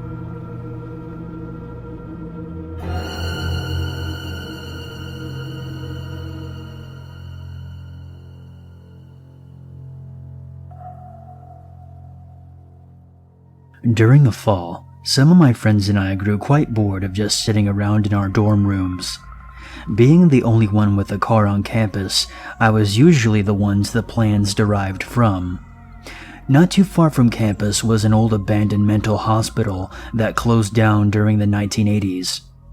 I've been there before and it's nothing really special, your occasional slamming door and asbestos-filled rooms.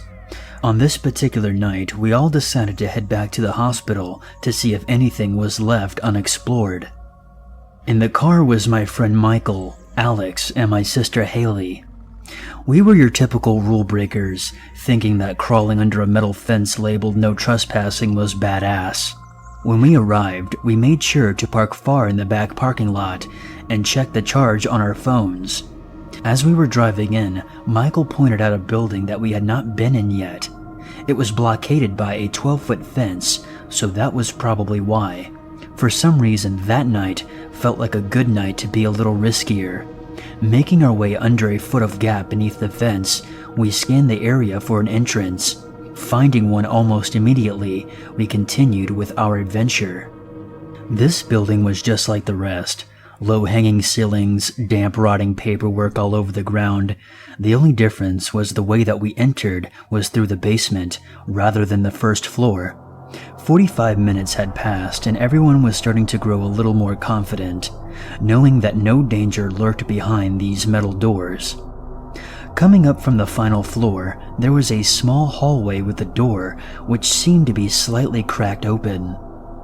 We made our way to this enormous door and pushed it open, propping it with a chair. Michael was the first to ascend up the stairs, the rest of us following closely behind. There was about 10 stairs, then a platform, a turn, then 10 more. But in the middle of the second set of stairs was a statue. This statue was very out of place and very unsettling to look at. It stood about 4 feet tall and held its hands in a praying manner. It was something that should not be in the attic of an old mental hospital.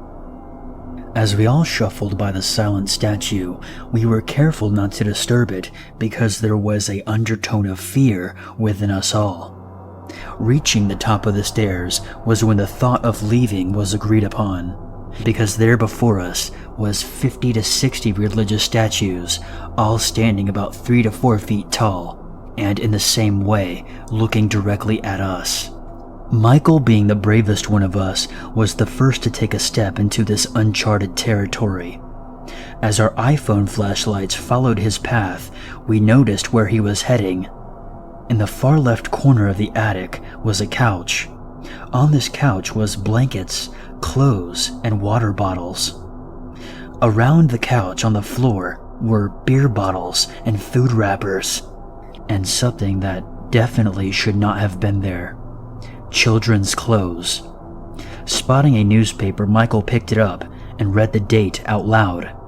November 23rd, 2015. Silence was among us. We all made adjustments to face the stairs and headed out of this place, for the date was December 2nd, 2015. Making our way once again past the praying man on the stairs, we headed for the propped open door. As we were about to leave, we were stopped in our tracks. There was a sound coming from above us. At first, I could not make it out, but then I quickly noticed that it was the sound of someone walking. This person did not seem to be walking but stomping with every stride.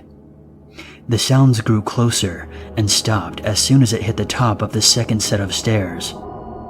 It almost seemed as though whoever it was contemplating their next move. We did not give them that time and booked it all the way to the basement where we had come in from. From the time that I was in the attic, I did not notice anywhere that could be a place to hide. For the most part, everything was pretty visible and in the open. The creepiest part to me is that we were in that attic for about 10 minutes. Makes you think that maybe the crazies are closer than we think.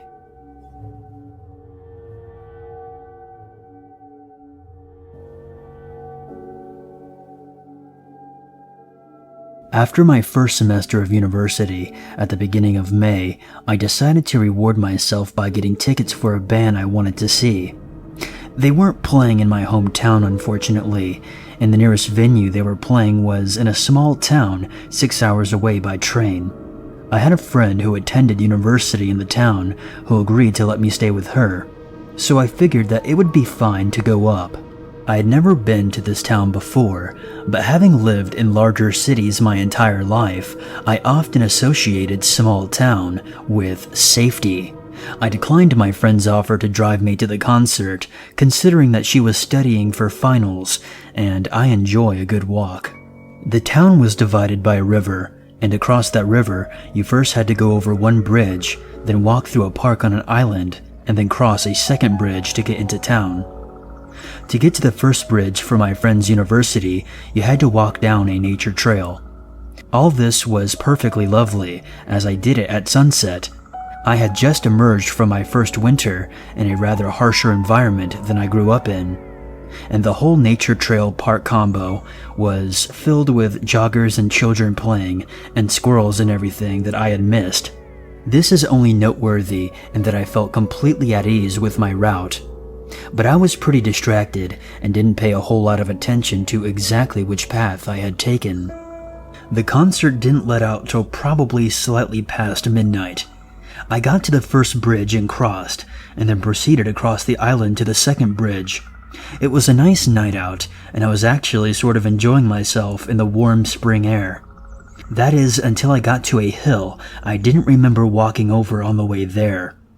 I stopped at the base of it, feeling that something was off, but eventually attributing it to the fact that I had somehow forgotten an entire hill. How funny, I thought as I walked up the mysterious hill. All my thoughts ceased as I got to the top and found myself looking down a path into an empty carnival, and beyond that, the second bridge. A bit of context.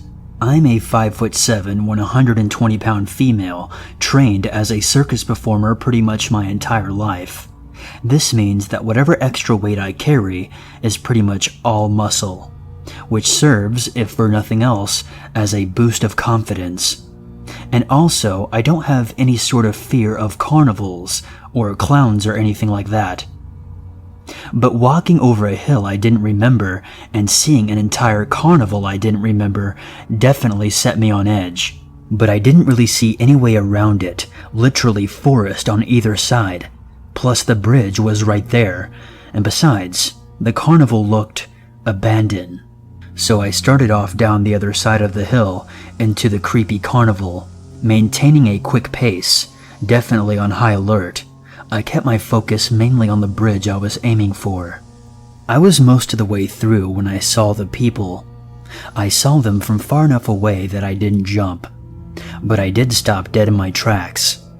They seemed pretty normal looking by their clothes, and I was too far away to see their faces. They were sitting in whatever was available, lemonade stands, immobile roller coasters, and picnic tables. I didn't really know what to do about any of it at all, and I'm sure there were much better options available.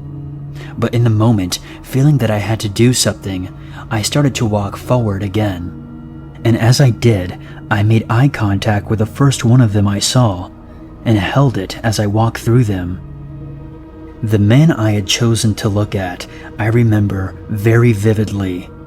He looked a lot like I imagined death would look like, a gaunt, drawn-out face with no expression of any type on it, sunken eyes that followed me as the rest of his body stayed perfectly still. From what I could tell, the rest did the same.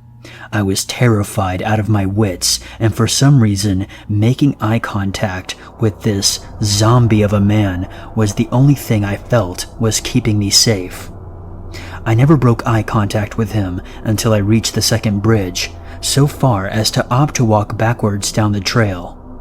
I turned and crossed the bridge at a sprint, and someone shouted from behind me, which only prompted me to run faster. Now I mentioned that the route from the university to the bridge was a nature trail.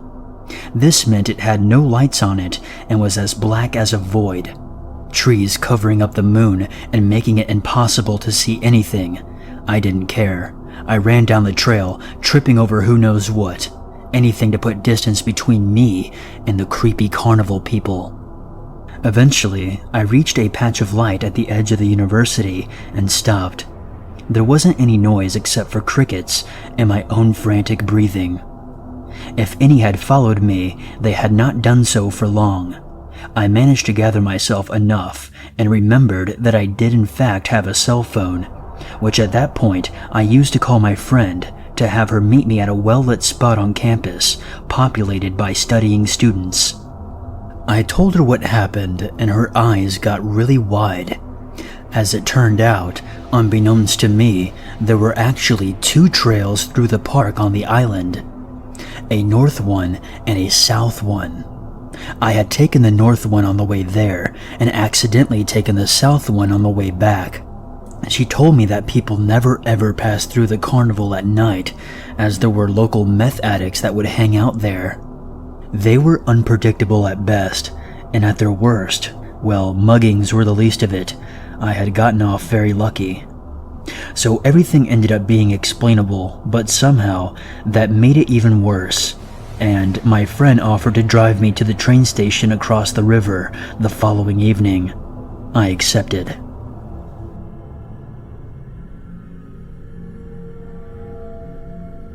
So this incident happened to my mom before she had me over 20 years ago. She worked at a local pub. The pub mainly catered for fishermen, as the town was on the coast of Western Australia. So she knew most of the people who would come in for drinks or food. However, every now and again people from town would come in. She told me that this one guy who came in she knew from house parties around the place, and always wanted to talk to her while she was working, and would say sorry and keep doing her thing.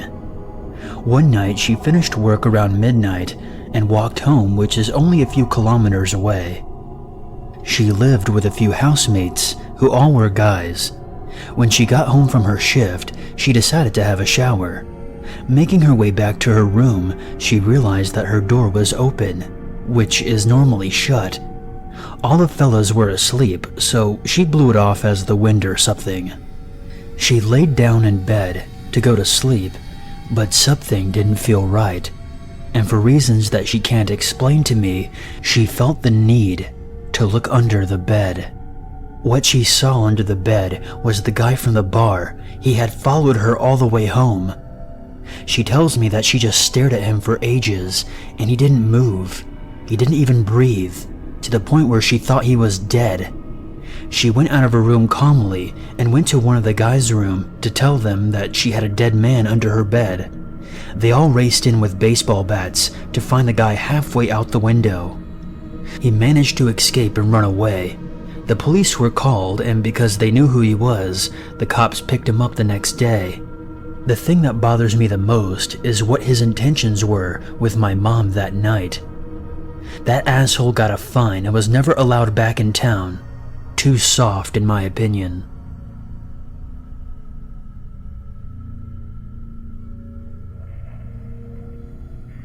I'm 22 years old, and this incident happened to me a year and a half ago.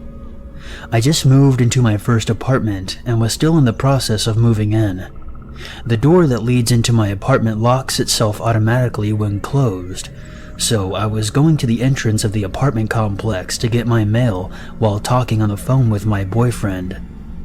I returned to my apartment and sat on the bed while opening the mail and still on the phone. I accidentally dropped the phone on the floor.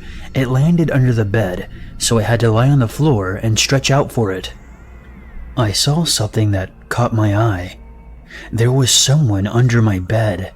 My eyes widened and I choked the urge to scream. The person under my bed was lying still with his back towards me and his head in his chest, so I couldn't see his face, and he didn't see me. Trying to be rational while so many thoughts rushed through my head, I picked up the phone and said, "Sorry, I dropped my phone. I'm just gonna take a shower, and I'll call you back." The bathroom is right by my bed, so I hastily walked in and quietly locked the door, turned my shower on, and jumped out my window. My apartment is on the first floor. I called the police and they told me to wait nearby, but to go across the street and see if anyone comes out of the door. This was during the summer and it was still light out. I placed myself across the street, hiding behind a car while watching my open bathroom window and the entry door. I called my boyfriend and he came just before the police. I gave them the keys and they went inside. Only moments later, 2 cops came out holding a thin, tired-looking man. His eyes looked absolutely crazy, but he didn't even try to get away. The policeman that stood beside me and comforted me while the other cops searched through my house told me that the man stood outside my bathroom door with one of my kitchen knives waiting for me to come out. This man somehow crept in my entry door while I was getting my mail and hid under my bed. The man that was trying to hurt me turned out to be a homeless person and was placed in a mental hospital. My boyfriend moved in with me the very next day.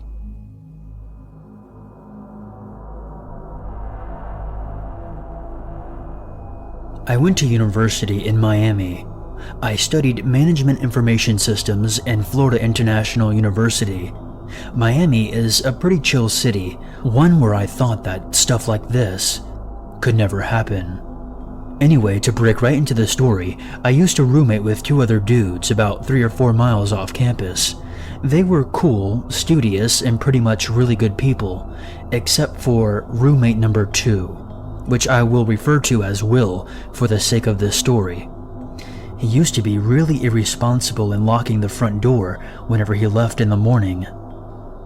We told Will time and time again that he had to lock the door.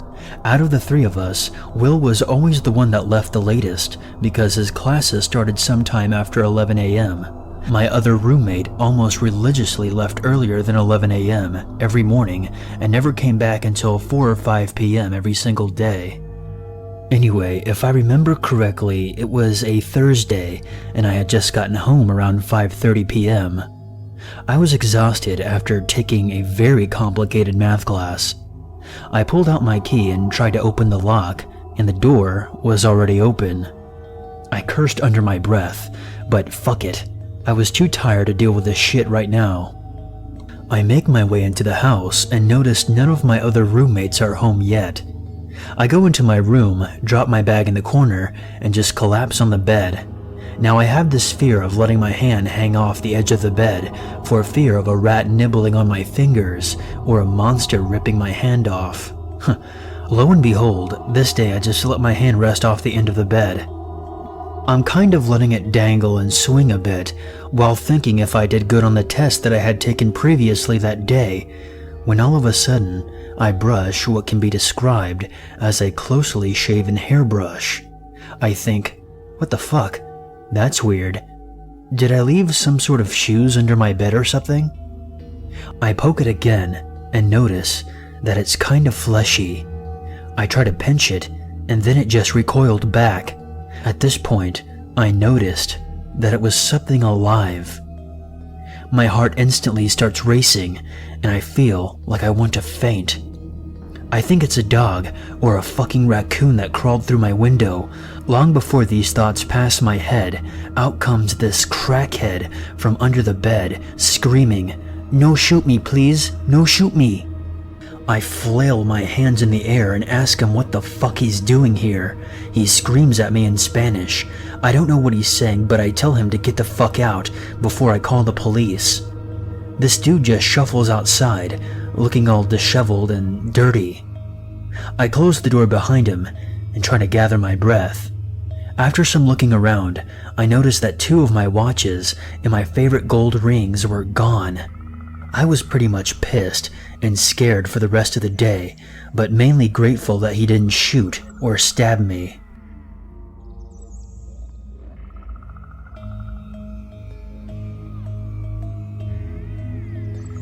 I'm a 25-year-old female. I was 23 at the time that this took place. I had been a college student but had to quit due to major surgery on my leg, so I was unemployed and just spent months sitting around recovering. I was finally off crutches but still limping around. I lived, and still live, in an old Victorian 2-story house that is now a duplex. I live on the ground floor, and a middle-aged reclusive woman occupies the whole 2nd floor. There are separate outside entrances. I lived with a male housemate that was also a friend, who was a few years older than me, and was employed as a security guard at a local casino. Our street is known for being seedy and not a good neighborhood, but I've always felt pretty safe and never had much trouble. One night I was home with my roommate and my boyfriend. We were watching movies in the living room that is in front of the house. My roommate's girlfriend came over with a drunk male friend of ours. The male friend sat down to watch movies with us and immediately passed out, and my roommate and his girlfriend went into his bedroom at the back of the house and immediately started having the most insanely loud sex I've ever heard. She always sounded like the trashiest porn star or hooker, and the screaming could be heard from the street outside. A few minutes into their session, my boyfriend and I were still watching movies and heard a loud sound coming from the back of the house. We couldn't distinguish what it was, maybe something getting knocked over, but we figured it was just my roommate and his girlfriend being extremely loud and all over the place. Eventually they finished and the house was quiet again. Our movie ended and we decided to go to bed in my room. My room is in the middle of the house and shares a wall with my roommate's room, and the living room is on the other side. My bed is against the outside wall of my room, parallel to a window that slides up and down. The side and back of our house is pretty high off the ground. Looking out the window, it's a pretty decent drop. Outside my window are vertical and horizontal beams that extend to hold up a little back porch balcony for the lady upstairs. It really ruins the view having beams right there. My boyfriend went into my room and took off all of his clothes and jumped into my bed. I started to take off my clothes, but stopped when I noticed that the screen on my window was missing.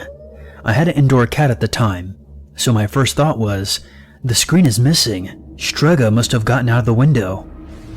Then I noticed that the window was pushed up way more than I thought was possible. I kept thinking of my cat though. I was obsessed with keeping her inside. My first thought was to look under the bed and see if maybe she was under there. It was dark and I saw a black mass and reached out to grab her, thankful that she was still inside. The black mass wasn't her. It was a black hoodie and someone was in it. I had grabbed someone's arm. For some reason, my first thought at the moment was that a friend was playing a prank on me and was probably somebody I knew, so I kinda laughed and said, "Hey, there's someone under here." Then I lowered my face to meet the face of the person and realized that I have never seen this guy's face before in my life. This was not a friend and not a joke. "Hey, I don't know this guy," I said a little less calmly. My boyfriend was completely naked and told me to grab my gun, as I was closer to the closet than he was. "Stay where you are," he screamed to the mass under the bed. The guy cooperated. I threw my boyfriend a robe and he put it on and jumped out of the bed near the closet where I was. He took the gun and pointed it at the bed and told the guy to come out slowly with his hands up. Since my roommate is a security guard, I ran to wake him up for backup. He rushed into the room and the three of us stood there as a teenage boy wearing a black hoodie came out from under the bed. We were all kind of in shock and started to question the kid, who cooperated with us completely. He was quiet and humble. His eyes shook violently from side to side, as if he was high or something. My roommate shook him down. We emptied his pockets, and he had condoms, lube, porn advertisements from the back of a dirty magazine, the kind where you can call a number and talk to a woman, and some dirty pills that he told us were Vicodin, but they were just actually extra-strength ibuprofen. He also had a pair of my dirty underwear in his pocket, dirty underwear that had my period all over it. That was the most disgusting part. We found an ID on him as well, and a business card for a youth probation officer, so he clearly was a troublemaker.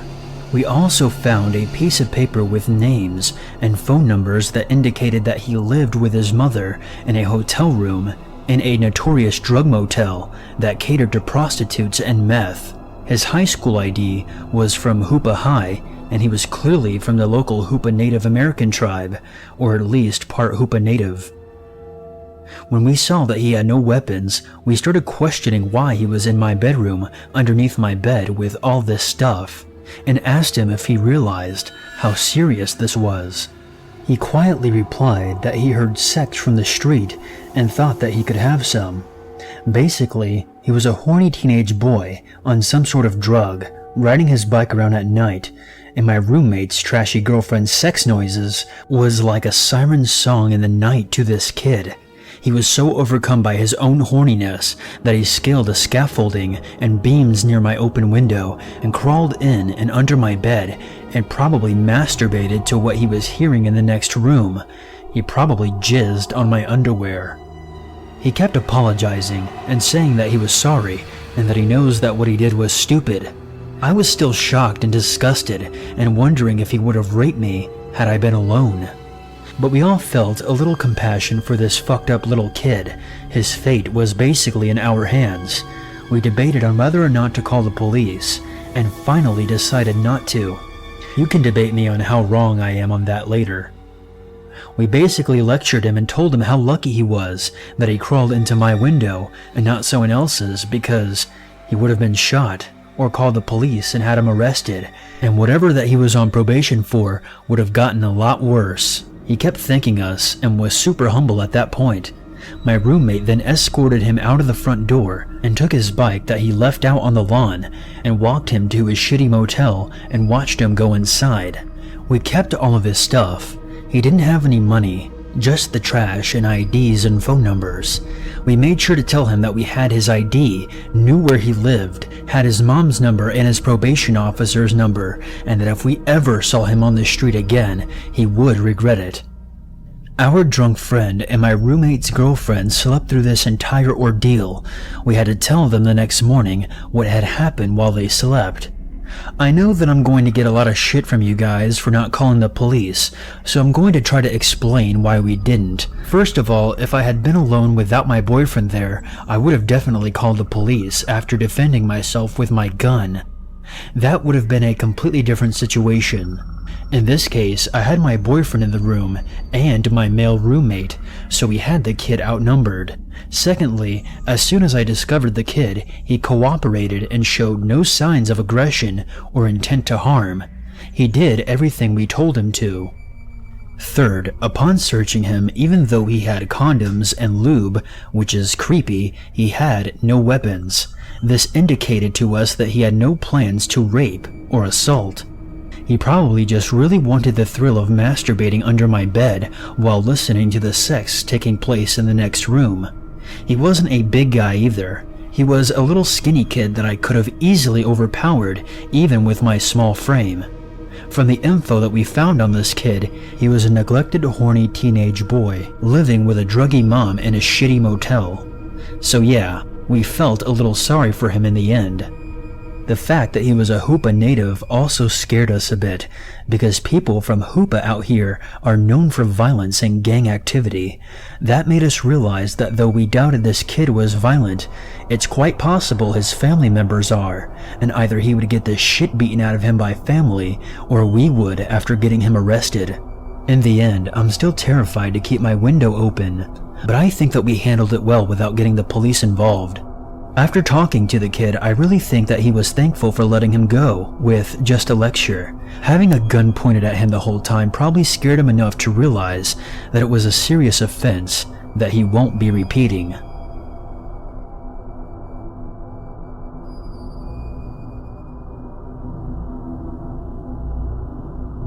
This encounter takes place several years ago in a remote part of the Australian outback. For a bit of background, I'm a pretty built 6'2" dude and was around 26 years old at the time. Now on to the story. I was on a road trip with a mate traveling around the central Queensland outback in my old, semi-reliable Nissan X-Trail. We're both science and zoology nerds and heard about this amazing dinosaur trail out this way, which is basically a grouping of 3 areas: Winton, Richmond, and Hughenden. These places have had previous dinosaur bone discoveries, fossils, as well as a seriously awesome dinosaur track with preserved footprints. We were staying at a place 3 hours from Winton for a couple of days, and we were pretty keen to check out this trail. So we made the decision to do the 6-hour round trip in a day. We were pretty ambitious and stupid back then. We left at 9 a.m. the next morning, car packed with lunch, several liters of water, and my trusty GPS, and off we went. It was a long drive, and halfway through, my aircon decided to cark it. If any of you have lived in or have visited Australia in the summer, you would know it's brutally hot. So I'm sure you can imagine the 3-hour trip without AC, with the eventuality of the 6-hour round trip, was hell. To make matters worse, my GPS also stopped working, as the map software did not recognize the area that we were in. Luckily, I had an old map in my back seat, but it was pretty tough to revert back to map reading when you're used to a computer screen telling you where to go, especially given we're talking the Australian outback here, complete with dirt tracks for roads and very limited signage. But I digress. Finally, we make it to the trail and kick around there for a couple of hours. Not gonna lie, it was pretty awesome. Then we decided to make the trip back, as it was starting to get later in the afternoon, and we didn't want to be driving back in the dark. As we were about to leave, this gnarly old guy who appeared to be an employee of the trail company, dressed in all khaki camouflage gear, asked us about where we were from and where we were heading. He gave me the stink eye when I was vague with the details, but my friend told him the name of the town where we were staying. He took a real liking to my friend, and he laughed when we told him about our lengthy journey in. Apparently, we had taken the long route, and there was a much quicker way to get back that would shave about an hour off the trip. We jumped at the directions, which we wrote down. Off we went on our merry way, thinking about how lucky we were to have met this old dude who gave us some sweet intel on a shortcut home. But I can't deny, there was definitely a creep vibe coming off him. Based on the directions he gave us, we went winding along several roads in the area I had never been on, and eventually settled straight on this narrow dirt road. We were supposed to reach an intersection after about half an hour, take a right and continue on that road until we got to a main highway that would take us back. After an hour and a half of driving on this dirt trail, though we still hadn't reached this intersection, I was starting to get freaked out a bit, thinking we'd missed a turn, but my mate was completely chilled out and was sure we would get there eventually. I think he thought I was driving too slowly, but there are kangaroos out there. Man, those things can be seriously dangerous if you hit one. We had been traveling for a while now. It was getting later in the day, and I got to the point where the petrol in the tank was only a quarter full. There were no houses, other roads or cars in sight, and I was really not comfortable with where this was heading. The middle of nowhere, in a remote area in the wasteland that is the Australian outback. There weren't even any trees, only this dirt road and desolate dry brushland shrubs as far as the eye can see. I stop the car and tell my mate to get the binoculars out of the back and take a look around in case he can see a landmark. Yes, I carried binoculars in my car. I still do. He obliges and can just make out this house-like structure not too far in the distance. So we made the decision to head for that. We figured it could be a house, and maybe the people would be nice enough to give us some petrol to top us up, and some better directions out of there. We near this structure, and it became apparent that it was not a house at all. We pulled up out front, and see, it's an old caravan that's been burnt to a shell from the inside out. It still had 3 blackened partial walls up though, so we can't see all the way in. And it looks like someone had been there recently because there are animal bones strung up all over the place, and a crow skull at the entrance to the caravan. Some of the animal bones even had grass or horsehair woven into them, and they were arranged like decorations. Then we see this hand-painted sign that's been staked into the ground with the words Moonlight Motel on it. My alarm bells were ringing loud and clear. I nudge my friend to say, "Let's get the fuck out of here." But he's distracted by something in the distance. It's a car coming in the direction that we had just come from. Would have been only 10 minutes behind us the entire time we were driving, but I didn't see it once. It's kicking up a ton of dust, which indicates that it's coming fast towards us. At this point, we both hear this creepy scratching sound coming from the burnt-out caravan, like someone is scratching at the wall from inside. I move a little closer to try and see what it is, and there was a person in there peeking out at us from a hole in the damaged wall. Then this childlike voice, that is obviously a grown man imitating a little girl, giggles and says, "Are you here to play with me?" My mate and I both look at each other and book it out of there, back to the X-Trail. Just as I'm about to reverse out, the other car stops just behind my car with the high beams on. I can't see the driver, but they're in my way, so I can't reverse out from where I'm stationed. I have no choice but to drive forward and turn around that way, narrowly missing the staked motel sign. As we were turning to leave, the driver starts blaring on the horn, just hammering on it for no reason at all. I just sped off, back in the direction we came from. The other car doesn't follow. It's getting to twilight at this stage, and pretty dangerous to be out on these country roads once it's dark because of the kangaroo situation. But we're feeling a bit better as we manage to navigate our way back to where we came from, the Dino Trail, and even start to joke around about what happened. The person in the other car was probably just honking at us to get our attention, to help us with directions, or something. I pulled into the parking lot and go to the front desk area of the company that runs the tours. I explained that we had gotten lost on our way back to the town we were staying at, and the lady there was kind enough to give us just enough petrol for the ride back. I couldn't help myself. I mentioned to her that her workmate was a real jerk for giving us those weird directions. We figured that there was no way we messed up the advice he had given us. She gives me a weird look and asked me to describe the guy. I do, and her face goes funny, and she says, "That man does not work here. I saw him today talking with the tourists, and my boss had to ask him to leave. He kept trying to get the details of where the people were staying, and telling them that he had vacancies at this place, and they could stay there, called the Moonlight Motel. So, creepy old dude pretending to give helpful directions to a couple of city folk to trap and potentially murder them in your lovely accommodation? Let's not meet."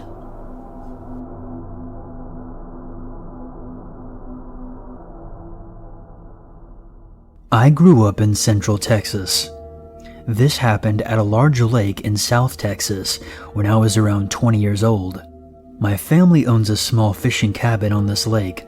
The cabin was very secluded, Myself and a group of 5 other friends had taken to hanging out at the cabin pretty often. The entire lake was very large, 30 square miles, 20,000 surface acres, but our cabin was on the arm of the lake. The water was about 1,500 feet wide from one side to the other of this arm. We also had a pier that jutted out about 100 feet. One morning, I was up very early by myself. I noticed some movement on the other side of the lake. I had binoculars with me and gave it a look. It was a doe and her fawn foraging, but what was at their feet? They were standing in a patch of mushrooms. A friend had just given me a dose of magic mushrooms a couple of months prior for my birthday. It was an amazing experience. There were cattle that grazed across the lake, so I figured it was a possibility that these may be magic as well. For those of you who don't know, this particular fungi grows on cow poop. So, long story short, I paddled over in a kayak, picked a few of them, went back home, researched them, and when I was more than reasonably sure they were the type I wanted, or at least not poison, I tried them. I know, stupid. Yes, I thoroughly cut, cleaned, washed, and disinfected them first. They were the real deal. Soon enough, we were making regular trips to pick shrooms. Eventually, we had so many, we started selling them to others. Just friends, people that we trusted. Eventually, we were going out there every Friday night and picking, partying for the weekend, and heading home Sunday evening. We were making great money and having a lot of fun doing it. I'm not trying to glamorize such activity, and actually, such a lifestyle ended up having big consequences in the end, a story in itself. But we were young and dumb at the time. As time went by and nothing bad happened, we began to feel safer and safer and took less precautions. I should say that this was several years ago, and very few people had cell phones. Myself nor any of my friends owned one, and even if we had, most likely we would not have gotten reception out there in those days. A guy that we had been selling to wanted a large amount. We're talking a couple of pounds dried. So we got into the kayaks and paddled across one night and started hunting. A little dry, so not nearly as many as we sometimes found. In order to fill our order request, we were going to have to venture into new territory. I'll explain. From our pier where we launched the kayaks from, to the left, our arm of the lake continued down another mile, where it eventually became more of a creek. To the right, it jutted out to a peninsula, about a half-mile long, and then circled back around into a cove where you could no longer see it, and then it opened up to the main lake. The beach was clear for about 200 feet, and then it was very thick woods. We cut across the peninsula to get to the beach that was hidden by it. In all the months we had been hunting, we never seen anyone on land, just the occasional fishing boat heading out or coming in. We had been looking on the hidden beach for about 40 minutes when my eye caught a reflection from my light in the woods to my left. "You see that?" I said to my friend. "Yeah, what is that?" We walked into the woods to find 2 beat-up and severely dilapidated school buses. They looked as if they had been there since Jesus' day, and the woods had sorta just grown in around them. Someone had made a poor attempt to camouflage them with spray paint. I had caught sight of a piece of the reflective tape, surprisingly still a little reflective. My heart was racing, and I was on high alert, but I was also very curious. We walked over and started to peer in the windows, but we couldn't see much because of all the tree sap obscuring our view. About that time, my heart leapt out of my chest as I heard what sounded like a muffled chainsaw starting up near the second school bus. But soon enough, we figured out it was just a small diesel generator inside of a Rubbermaid container, buried in the ground, that had automatically kicked on. Still, that was enough to convince me that this place was occupied, or at least maintained. We composed ourselves, laughed a little, and decided to leave. We got back to the beach, cut across the small peninsula, and headed for the cluster of reeds where we had stashed our boats. "Hey man, where's our boat?" my friend asked. I became panic-stricken. He saw another patch of reeds down the beach and seemed relieved, thinking that maybe that was where we left our boats. But I have a famously impeccable sense of direction, and I knew this was the patch. He seemed to fully believe that we would find our boats at the next patch, and just to humor him, and just in case my spidey sense was off tonight, we headed for the next patch about 150 feet away. No boats. Now my friend was freaking as well. Then we heard a disembodied voice coming from the tree line. "I assume you motherfuckers are here to rob me." We look and see a guy in his mid-40s, 6 foot tall, 180 pounds, dressed in army fatigues, BDUs, holding a machete and a billy club. He was quickly and aggressively walking towards us. He shouted, "I got him over here, Ro." The second guy's name or nickname, I assume. Soon enough, a second guy appeared. He was about 18 or 19 and about 6 foot tall, 180 pounds as well. He was also in fatigues. He too was holding a machete and had a shoulder holster meant for a large revolver, although there was no gun in it. "What the fuck are y'all up to? You stealing shit from us?" the younger guy questioned while snatching our bags of mushrooms off the ground where we had dropped them in fear. "No, we're looking for food," I replied. "Bullshit. Them are cow shit shrooms. We should call the sheriff, but we don't need no pigs rooting around here," the young one said. "We'll just deal with it on our own. I guess you realized your boats are out to sea by now." They both laughed. They pushed our boats into the lake, and the current had carried them away, so all you could see was a distant white dot. We were both terrified, and they knew it. For the first time, I could smell whiskey on both of their breaths. My friend was getting desperate. "Money. We can give you money. Just let us go and we'll bring you some cash as soon as we get rid of these," he proposed. They laughed again. The older one started talking. "We don't give a shit about money. We take fine care of ourselves. We really don't like you drawing attention to our humble home here," referring to the buses. I think they were squatters, maybe more. "Tell you what, if one of y'all can swim out there and get them boats and bring 'em back, then we'll let y'all be on your way, as long as y'all never come back. If you don't think you can do it, we'll have to decide where to go from there." I asked my friend what he wanted to do. We decided that I would swim for it and bring back both boats, or die trying. That meant my friend would be left alone with the two of them, and we weren't sure if they would hold up their end of the bargain. I started swimming for it. My arms and legs were on fire. My lungs were tensing to provide enough oxygen. Finally, I reached the boat.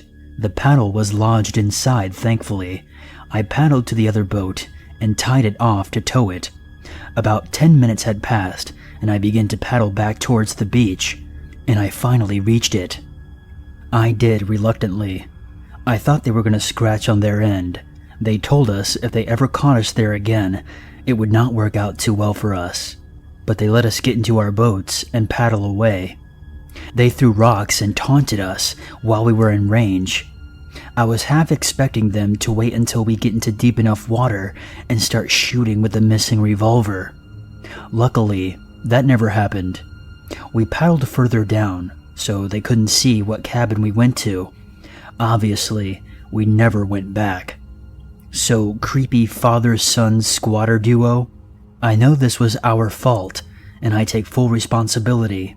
But y'all are still creepy as fuck. How about we never meet again?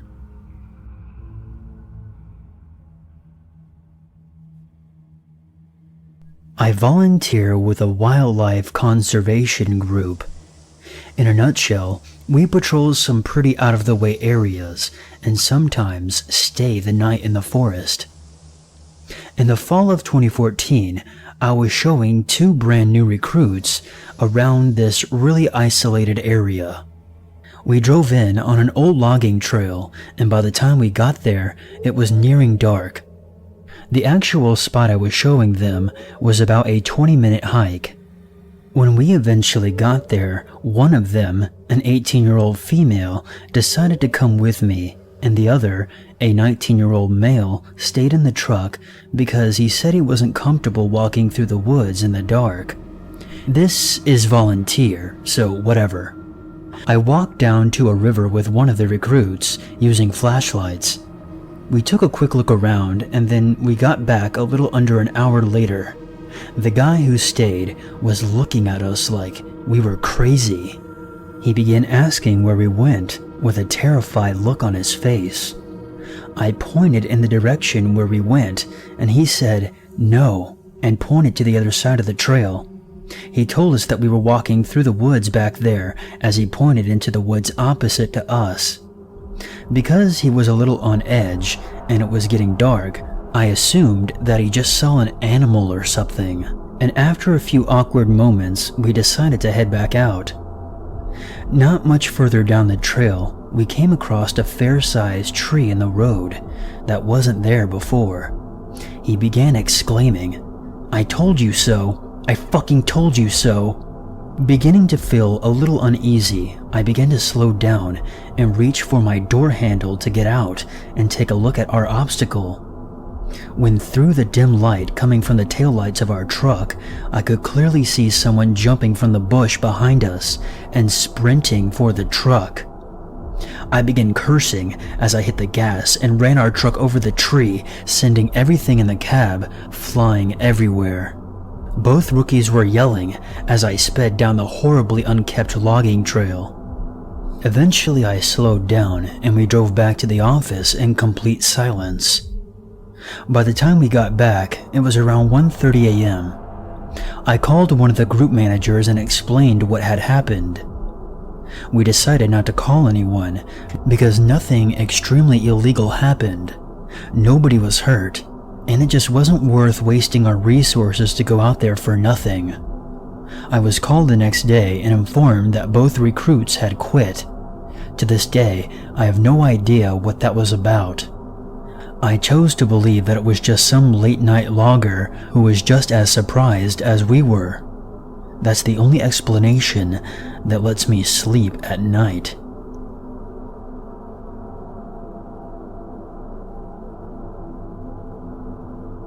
When I was 6 years old, my favorite thing to do was explore the woods by my house. I never went into the thicket alone. My friend Ethan liked to join me, but sometimes it was just me and my neighbor Katrina, who was 7 at the time. To get to the woodsy area, you first had to cross a large fallen tree over a small ravine, something that I would never do now, but at that age, I was fearless. My friends and I spent many days daring each other to cross back and forth over the tree without using our arms for balance. On one dreary summer day, I asked Ethan and Katrina to explore with me, but Ethan wasn't feeling too well, so we decided to stay home. Katrina and I set off to the obscure path that led to the fallen tree and spent a couple of hours in the woods. I remember the smell of the woods and the damp, slippery feel of the leaves beneath our feet. It had rained the night before, and the woods were electric with the sounds of birds chirping and water rushing through the ravine. We were entranced. I guess that's why we didn't hear the man approach us. My first thought was to get the hell out of there. I knew all about stranger danger, and I just had this weird feeling about the middle-aged man. Before I could tell Katrina what I was thinking, the man told us that we looked like great explorers and that he could really use our help. He said his puppy ran off into the woods and she wouldn't be able to take care of herself, so it was really important that we find her soon. I hesitated, but Katrina has always had a weakness for puppies, so she agreed to help him look. We set out to look for the missing puppy, but I just kept getting this weird feeling. Every time we walked towards the direction the man came from, he would tell us that he already looked over there and that we should keep to the other side. By that time, I was done. I was ready to nope the fuck out of there, but Katrina would not budge. I told her that I was leaving, and she told me that she was going to stay. I wanted to beg her to come with me, but I decided to leave without her because I couldn't stand being there any longer. I jogged back through the woods, careful not to slip on any of the damp leaves, but the fallen tree was covered in them, so I had to tiptoe my way across. Halfway across, a chill went through my body, leaving a trail of goosebumps on my skin, and I ran. I ran so fast that I forgot how slippery the log was. So I didn't realize that I was falling into the ravine until I had already hit the rocky bottom. I heard a loud crack and looked down to see that my femur was broken and sticking through my skin. Things got foggy after that, but I guess I screamed loud enough for the closest neighbors to call 911. I'm just happy that I screamed loud enough to save Katrina. The police and EMTs found me lying in the ravine, crying and grasping at my broken leg. The last thing I remember was pointing towards the woods and telling them to look for Katrina. I woke up the next day with my leg hooked up to the ceiling in traction in a world of pain.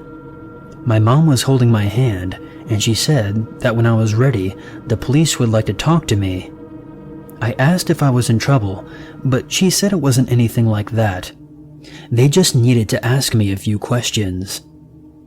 A policeman came in and asked if I had seen a man in the woods before I broke my leg. I recounted the events that happened and asked if they had found Katrina. They had. When I left, the man started asking Katrina about her family and if she had any big scary brothers that would come looking for her if she was out too late. Their conversation was cut off by my screams, and Katrina immediately ran towards the sound. Luckily, the man's reflexes weren't as fast, and though he tried, he never caught up with her. She said that when she looked around at the end of the woods, he was running back into them. She thought that maybe he was going to get help. Turns out, there was no lost puppy. The police never found the creepy man, but they did find a bag hidden in the bushes by where we first spotted him. Inside the bag was some rope, duct tape, and a pair of binoculars. Sometimes I have nightmares about what could have happened that day, and even now I get chills when I go into the woods.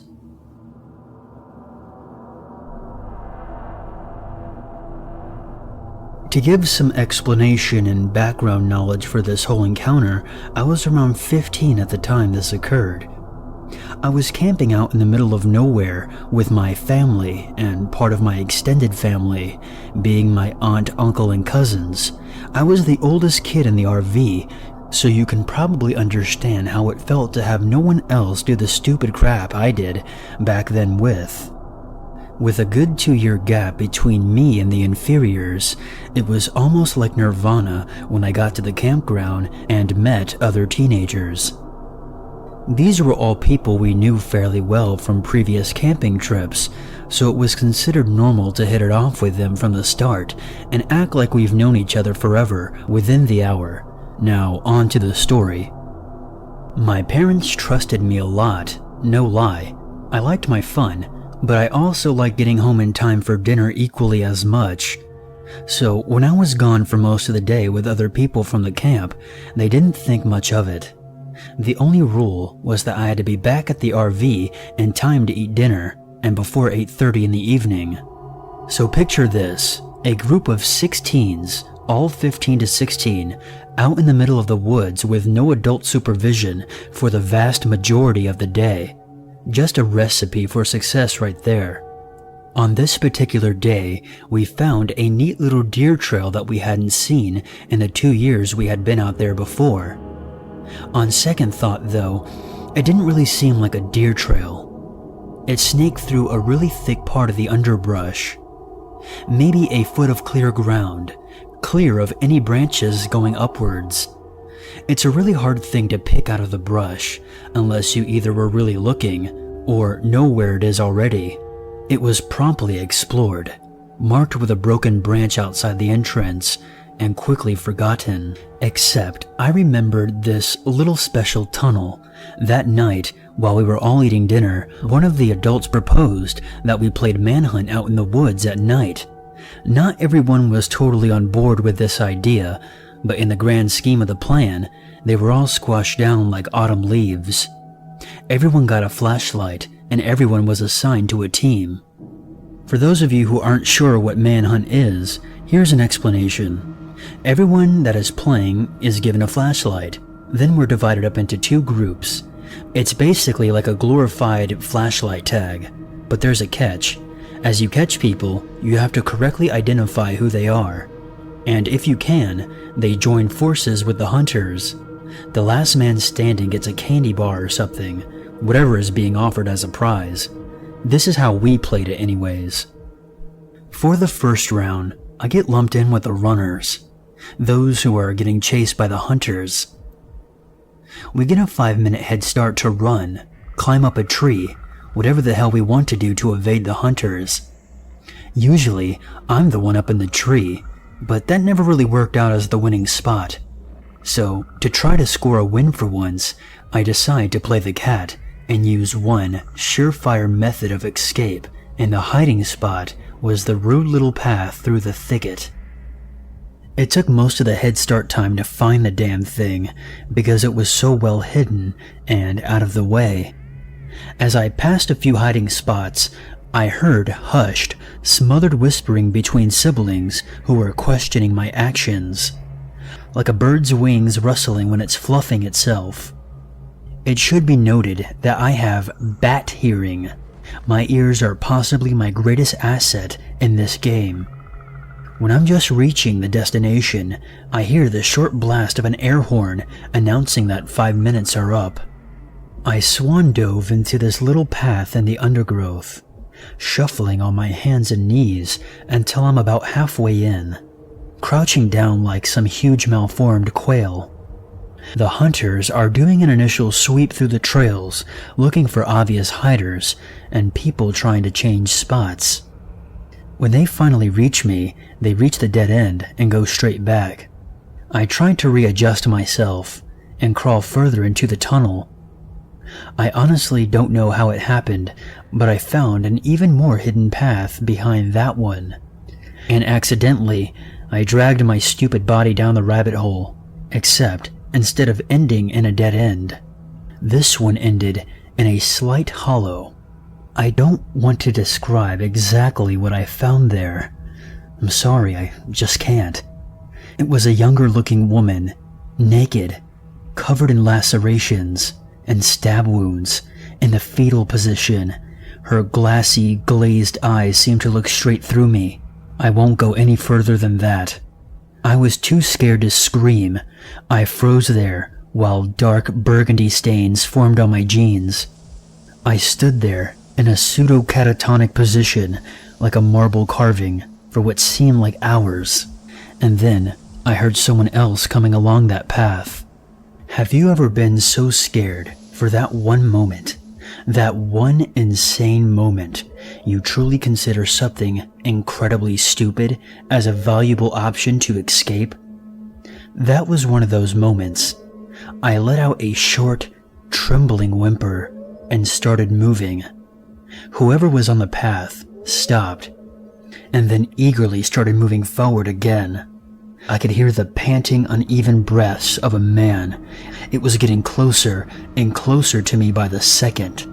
By some wondrous, beautiful miracle, he missed the path leading to the brushy hollow. I heard him moving down past the entrance, dragging something clunky and awkward behind him. I heard clinking noises and the occasional effort to silence the small, sharp noises.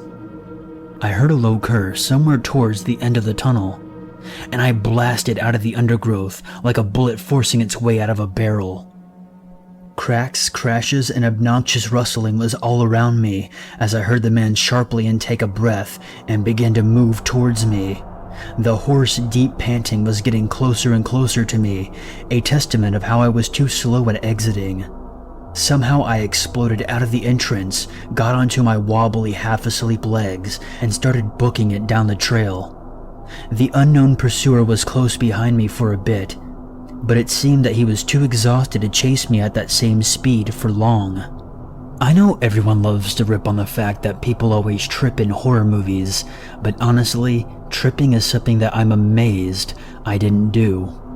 With adrenaline coursing through me at the speed of a Usain bolt, trying to make my jello-like, unsteady walking appendages work to move away from whoever was behind me was like trying to run on water. It felt like an eternity, but I finally reached the main entrance running back into the camp. and I sprinted down it screaming bloody murder. Focused faces looked out from the trees, and I think someone called after me.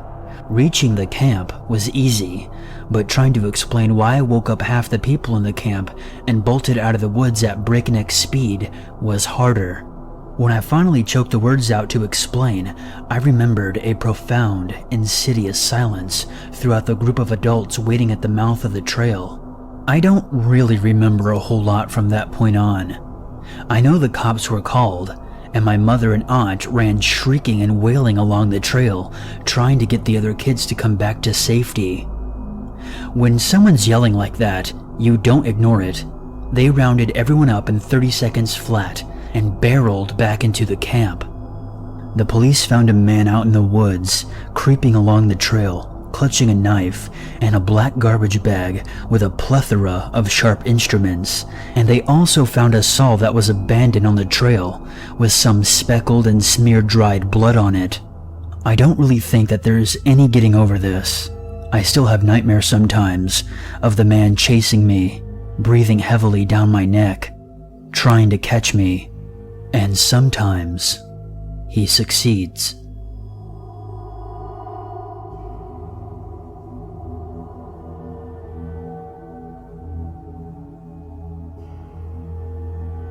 This happened circa 1971 or 1972, when my mother was about 14 or 15 years old. The incident occurred in a heavily wooded area near Birmingham, Alabama. My mother is the oldest of 5 children. She has 3 sisters and a brother, who is the baby of the family. One weekend in the cooler months of the fall, my grandfather decided to take the whole family, my grandmother, my mother, and all the aunts and uncles, so 7 people total, into the woods for target practice with a rifle. My mother grew up quite poor, and they didn't always live in the best of neighborhoods, so my grandfather wanted to teach the kids how to defend themselves with a rifle, if need be. Like I said, it was later in the fall, so the trees were bare and there were lots of leaves on the ground. The wooded area is just off a dirt road, so this was a fairly isolated area that they were in. Since it was so far off the beaten path, my grandfather became startled when he heard a roar of a car engine so deep in the woods. My mother remembers the car being a blue Ford Galaxy, so it kind of looked something like this. Despite the fact that my grandfather had a gun, he totally freaked out and told my grandmother and the kids to hide under a pile of leaves in the woods. He hid with them. The man in the driver's seat got out, dragged a woman's body out of the car, and just dumped her there in the woods and drove away. After my grandfather was sure the man was gone, everyone came out of hiding, and the woman sat up and stared at them straight in the face. My grandfather asked the woman if she needed help. She said no and that she would be fine. She didn't seem to be injured and obviously didn't want help. She hadn't put up a fight with the man when he was dragging her out of the car. She must have known him or something. So my grandfather cut the shooting lesson short and decided to rush the kids home to safety. Well, on the trail back to the dirt road where my grandfather had parked their car, they passed the man in the blue Ford Galaxy driving out of the woods. My mom looked over and noticed that he had a huge machete laying across the front seat beside him. My mom looked over and noticed that he had a huge machete laying across the front seat beside him. My grandfather made sure that the man could see that he was carrying a rifle, but everyone was careful not to give away what they had just seen. The man struck up a small talk with my grandfather, asked him how he was doing and what they were doing out in the woods. My grandfather explained that he had just taken his family out for some target practice with the rifle. The man told him to have a nice day and continued driving. The next day, my grandfather went back out to that spot in the woods. There was not a body there. However, he did find the woman's wig, her purse, some Kleenex, and a pair of eyeglasses. He collected the items and took them home.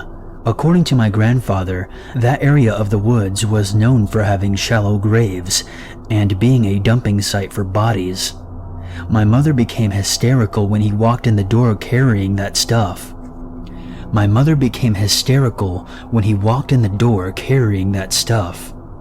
She started screaming, "He killed that lady! He killed that lady!" My grandfather ended up taking the items to the police station, but my mom doesn't think anything ever came of it. She never heard anything else about it after that. Well, she did hear one other thing about it. Early the next morning, my grandmother called my mom when she arrived at work. Just before the kids left for school, she told them not to take the bus that day and that she would come home and pick them up and drive them to school. When my mom asked why, my grandmother said, "Because that car is waiting for you at the bus stop."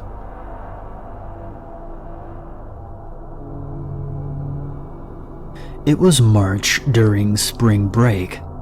I was 16 at the time, and me and about 20 other people went out into the woods in Surrey County and got a cabin on this nice little retreat center. We planned on staying there for 4 days. For a bit more detail, the cabin was surrounded on all sides by woods. To the west of the cabin were some hunting trails and a creepy abandoned trailer next to a small clearing with a single pine in the center. To the east was a large field. At the far end of the field, there is a slope leading down to a beach. When going down the slope to the right, there is an acre of higher elevation, and to the right of that was a valley that could be accessed from the beach.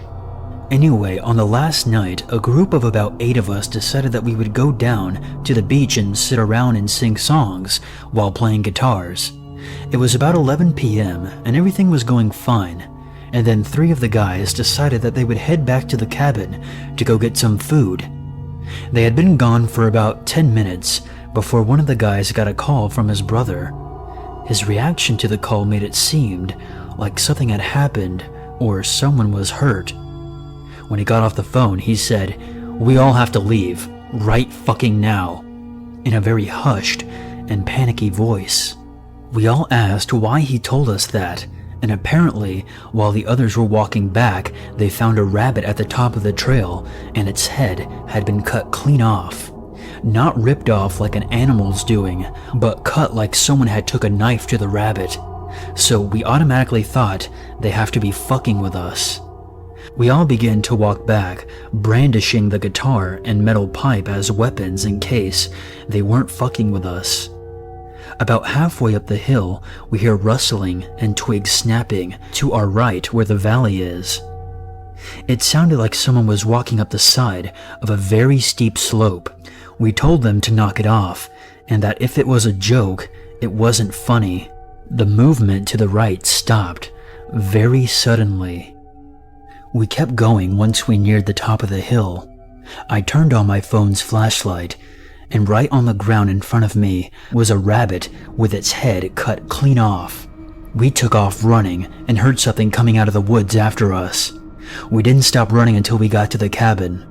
When we got there, we found all the guys were sitting inside. We locked every door and all the windows. Me and 2 of the other guys stayed up all night to keep watch to make sure whatever it was didn't follow us back to the cabin. We all fell asleep around 6:30 a.m. When we woke up at 8, someone was flipping their shit about a decapitated rabbit head laying on the front porch by the front door. When I was little, I spent a lot of time at the park. My mom was a stay-at-home mom, and she would take me and my friends there almost every day during the summer, and if we were lucky, she would buy each of us something from the ice cream truck. It was one of those lucky days when this story takes place. I was 6 or 7, and my mom had taken me and 3 other girls from the neighborhood to play at the park. It was sunny and warm, and pretty much one of those absolutely idyllic days you see in the movies. Everyone was in a good mood, my mom included, when we heard the ice cream truck approaching. She gave us all some money to buy some treats, opting to hang back and chat with a friend. After all, we weren't leaving her sight, so nothing bad could happen. The ice cream truck wasn't the one we usually saw, but it wasn't unheard of. There was quite a few that drove around town, and they would all compete to hit the park crowd. This one looked kind of run down, but when you're 7, it doesn't matter. Ice cream is ice cream.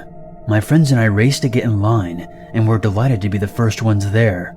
The ice cream man seemed just as excited to see us. "I have a special treat for you girls today," he told us as we handed him our money, silencing our request for the usual favorites. We were all skeptical, but he kept insisting that his special treat was much yummier than any ice cream we've ever had before. So we all shrugged and agreed. Like I said, ice cream is ice cream. The man disappeared back into the truck for a few minutes, and we could hear him giggling.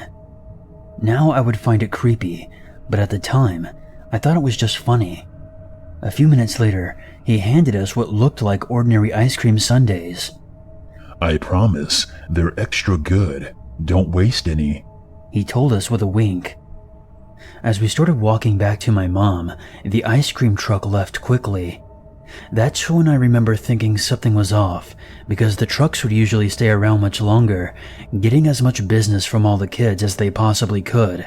But that didn't stop me from eating the ice cream though. But when I was eating it, I noticed that something tasted off. Soon my friends were all complaining about how our ice cream tasted funny.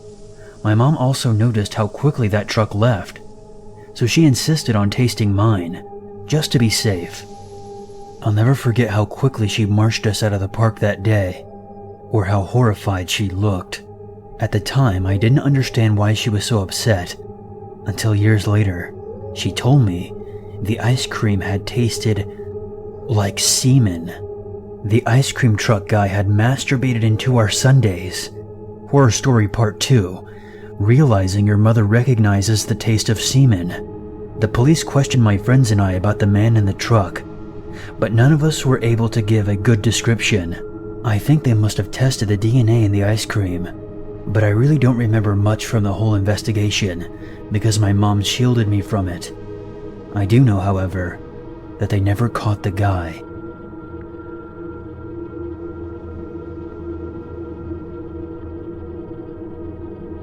I will start off by saying that English is not my first language. Since I'm Dutch, it's a close second, so please forgive me for any grammatical errors. This happened to me when I was about 11 or 10. In my country, it's normal for elementary schools to have soccer tournaments for the kids, in mostly the last 2 grades. I decided I was going to support the kids in my grade since we had a few good football players on the team, and I obviously wanted them to win. I head over there on my bike, and as I'm heading over, it started to rain really hard. But for some reason, me being the introvert that I am, I decided that I was going to hang out by myself at an intersection that was near the field where the tournament was being held. All of a sudden, a white van stops in front of me because the light has turned red, and I see a guy who's about 30-ish with blonde hair and a very friendly face roll his window down and call out to me. He said that he wanted to take me to the main intersection, which was 200 meters away, because it was raining really hard and he didn't want to see me get wet, which was bullshit because I was already soaked. Instantly, I got the gut feeling saying that something is off about this guy, and I remember feeling really torn because one side of me was saying to go with him and that he means well, and the other side was saying that something wasn't right. I politely declined his offer, but he kept asking me, and I kept declining and started to back away from his van. The light turned green and he said okay and drove off. I thought this would be the last I would see of him. About 5 to 8 minutes later, the same guy in the white van stops in front of me again. He rolls down his window again and asks me if I'm sure that I don't want a lift. He says he's just gonna drive me to the main intersection and that I could put my bike in the back of his van. This is when I really started to get worried. I said no thank you and started to drive towards the nearest gas station since there was a lot of people there. Since I was scared, I waited for about 10 minutes at the gas station before I quickly jumped back on my bike and went full speed towards the field where there was about 1,000 people. I never saw this guy again. To this day, I can still recall the guy's face and that he seemed really friendly. I will probably never know if his intentions were right, but it felt really off, especially after he came back a second time. I also wonder if he might have done this to other children that were more receptive, since he seemed genuinely nice, and not at all like a creepy old man. So guy in the white van, let's not meet again.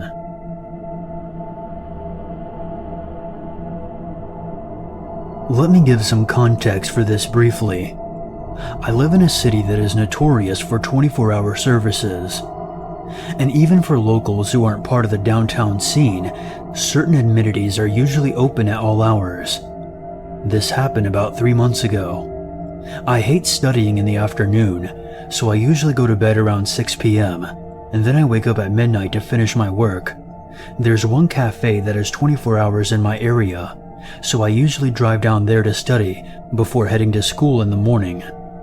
So this one time when I was studying, I realized that I needed some colored pens and a large paper for a project due the next day. They sell these supplies at grocery stores where I live, so I found one that was nearby and drove over to pick the stuff up.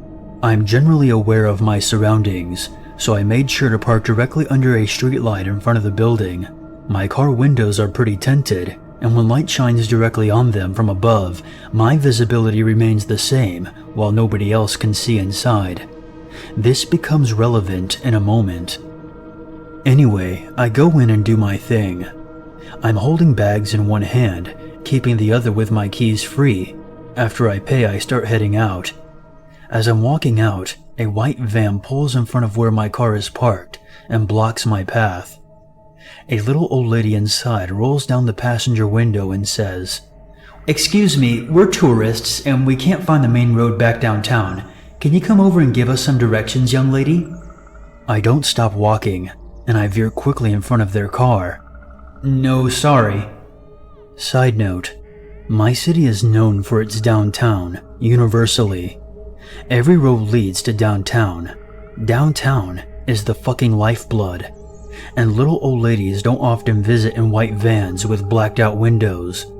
The whole thing was just giving off a creepy as fuck vibe. I hurried to my car and got in. My car is pretty big because my father was an ER doctor and wouldn't let me get anything smaller than an SUV citing height and weight as a primary safety measure.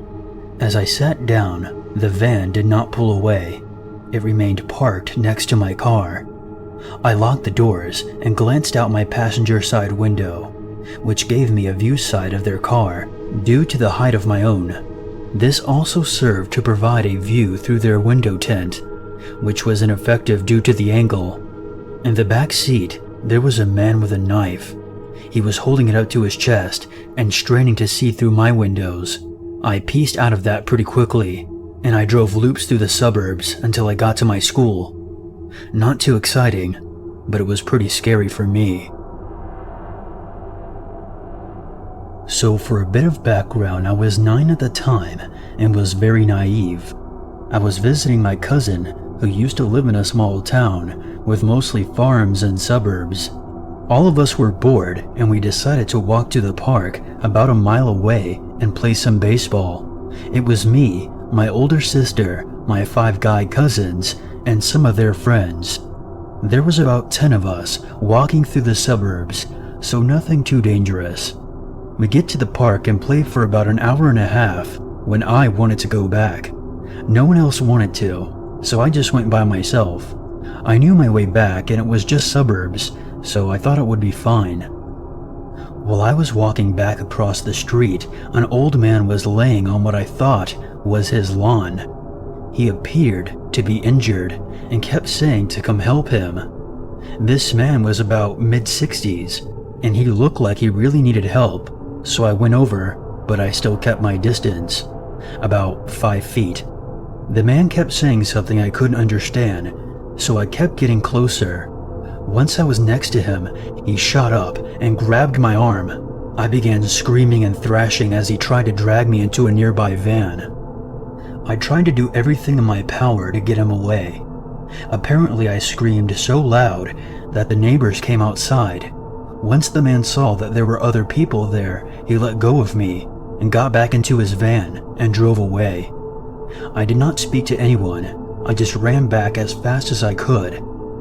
When I got back, I sat outside of the house and calmed down. I didn't tell my mother because I did not want me or my cousins to get in trouble, which was an incredibly stupid thing to do. The story doesn't end there. I came back the following year, and we were all watching the news. They were talking about a man who was acting like he was in need of help. Once his victims were close enough, he would grab them and shove them into his van. Then he would rape them. This sounded eerily familiar to the events of the previous year. Then the old man's mugshot appeared. I was terrified. It was the same guy. But I still did not say anything about the encounter. I still think about what could have happened to me if I didn't shout loud enough. This story actually happened to my father way back in the 1970s in his home country of Fiji, so there's no way I can get any type of newspaper article or anything like that, but I assure you this is real. I have verified this story with my mom and my uncles, and they claim it to be legit. So here we go. My dad lived in a farming area, and each of the farmhouses were a few miles apart from each other.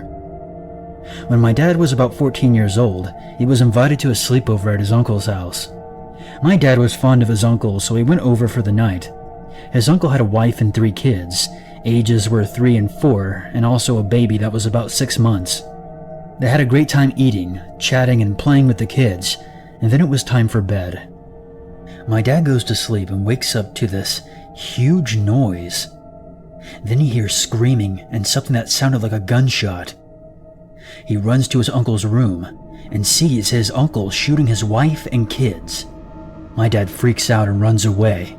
He runs across the house and tries to go through a door that would lead outside, but it's jammed and won't open for some reason. It was an old farmhouse that needed a lot of work. So his only option was to run back to the other side and use the other door, which meant it would take him right past his uncle's room again.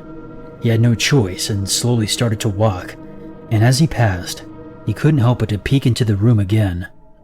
He sees his uncle standing there with a gun, and as my dad is staring at him, his uncle turns around and says, "You are lucky I let you live."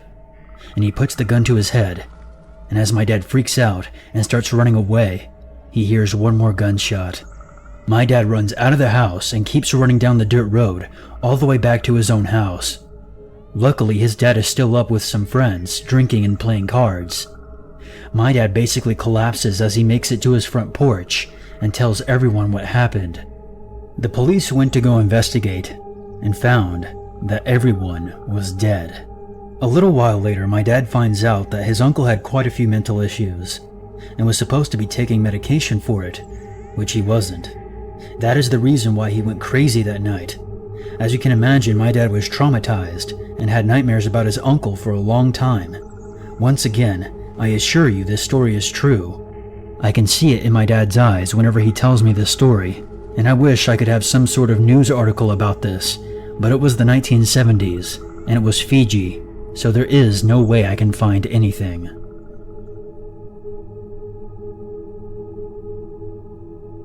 This happened a couple of months ago in February. I'm in northern New Jersey, so it gets pretty cold up here, especially at night. I live on 10 plus acres, and a popular trail that runs through the entire northern part of the state runs parallel to my property. We can't see the trail from our house, and people on the trail can't view our house. With all that being said, it's very private where my house is located. I'm 21, female, and I work overnights. So when I come home, everyone else is leaving for work. I'm home alone until about 6 or 7 at night. With the winter, it gets dark around 5:30ish. So one evening, as I was walking to my kitchen, and as usual, as I walk through the house, I look out to the fields. The side of my house that's facing the fields has these big windows and sliding doors, pretty much like a glass house. And less than a quarter mile away, I see a man walking from one side of our property towards the trail. He wasn't really walking, more like hunched over and skipping. I really can't say for sure. Thanks to having livestock, we have binoculars handy to check on them. So I grab them and look at the guy. Then I focus in on him. He looks directly at me. I'm looking at him and he's staring back at me with this creepy fucking grin. We look at each other until he climbs through the woods and gets on the trail. He's now out of sight. I call my dad, and he says it must have been a coincidence, and he might have just wanted to get back on the trail. I brush it off and I try to get more sleep before work. The next day, same time, I see the man again.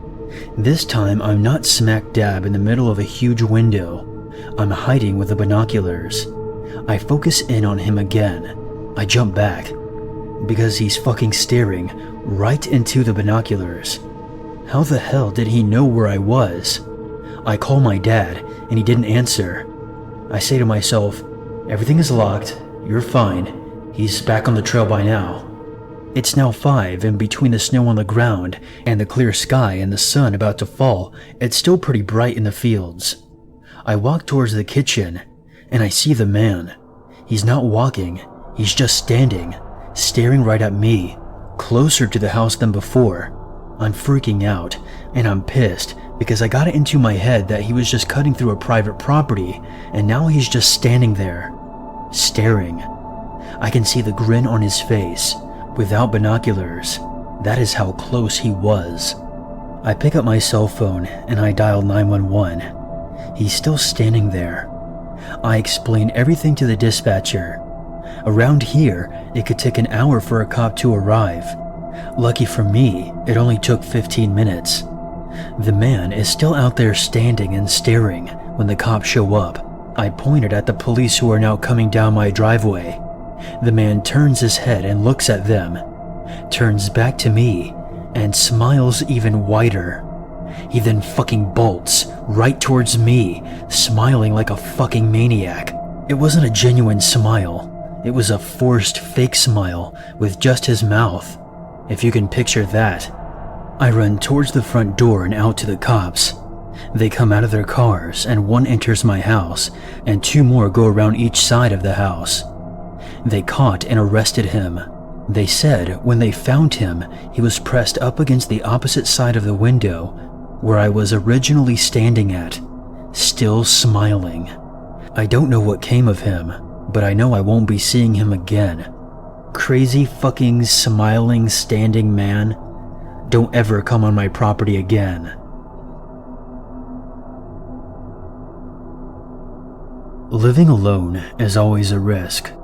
I had just moved to a new city and I was getting used to a new routine. At my old job, I worked from 7 a.m. to 9 p.m. and I was luxuriating to a regular 9 to 5 with completely free weekends. One of these weekends started out the worst way I could imagine. I woke up early, as I typically did, a bad habit. I wanted to run in a nearby park, but it was too dark outside.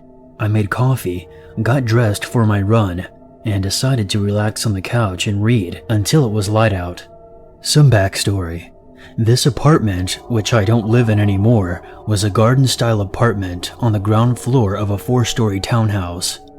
I had 2 windows facing the street and a patio in front of my door, and 2 steps up to the street from the patio. The city I live in is huge, but my neighborhood was very suburban. Families, homes, versus apartment buildings and businesses, and also schools. Not typically busy at any time of the day. but there was a busy street 4 blocks away. That morning, I lounged with coffee while waiting for the sun to rise. It was a Saturday, so I wasn't shocked when I saw a figure stumbling by the front windows, slowly and swerving. There were a few bars in walking distance. A drunk wasn't a new development. Until he turned around. I guess he was attracted by my illuminated windows or a moving shadow. Minutes later, the shadow trudged down the 2 steps, hesitating at the patio. Then he moved to the window, taking care to slide between the bushes and peer inside. I had curtains on these windows, but they were sheer. I didn't know how much he could see from the outside, but I froze. It seemed like years, but it was probably about 5 minutes. Then he moved toward my door. I had a gate with 2 doors barring this unwanted person from entering, but he wasn't deterred. I heard the front gate open. Although it was locked, it wasn't hard to reach in and unlock it. And then he started jiggling the first doorknob. I should not have been worried. I had 2 doors with 3 locks on each. The knob lock, deadbolt, and jimmy lock.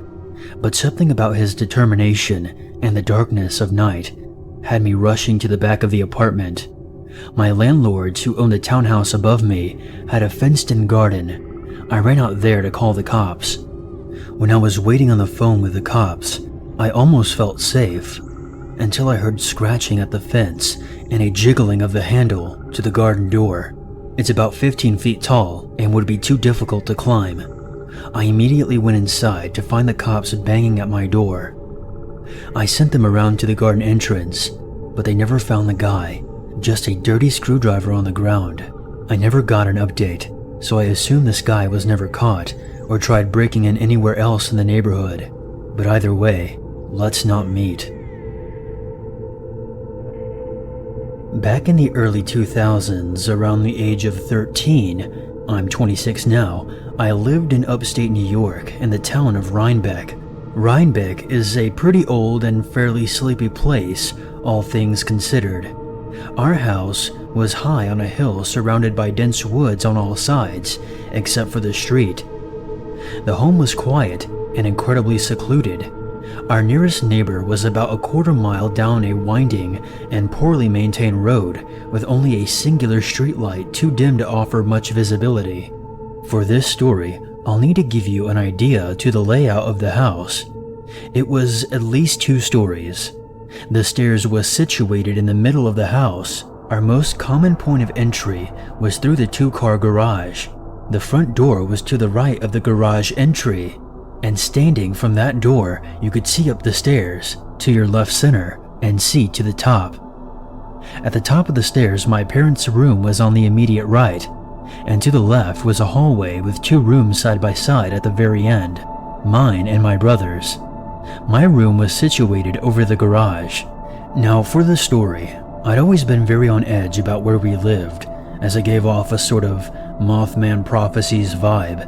You could hear every twig snap, every coyote and bird, and when it got dark out, it was dark.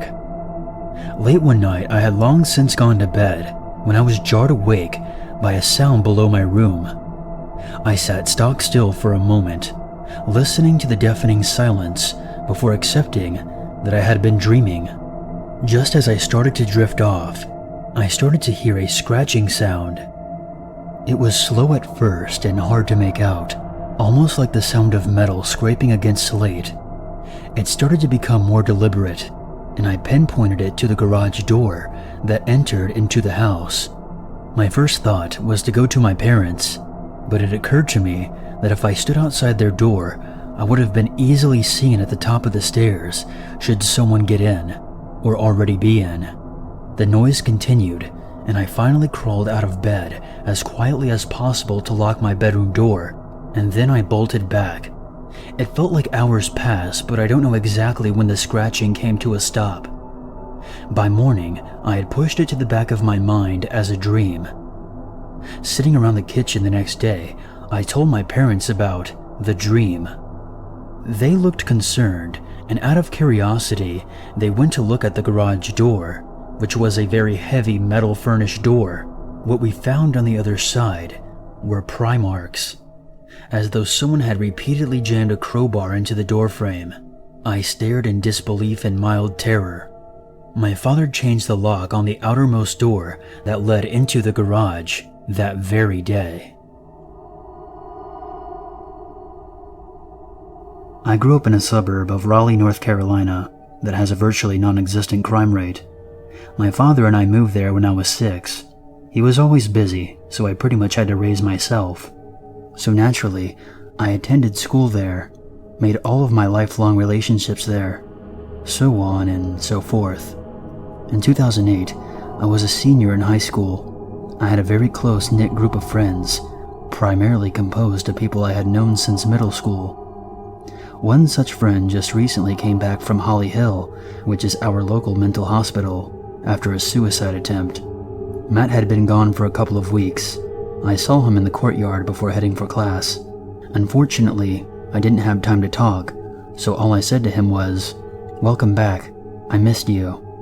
I did not want to risk being late for class, but I would have if I had known that would be the last thing I would ever say to him. Matt suffered from depression and dementia for years, but he kept a pretty good rap on the details, so none of his friends really had a big inkling of how severe it was until the aforementioned suicide attempt. We got out of school for Thanksgiving break, and one of our mutual friends messaged me on Facebook and asked if I would like to go paintballing with them on the night of the 30th.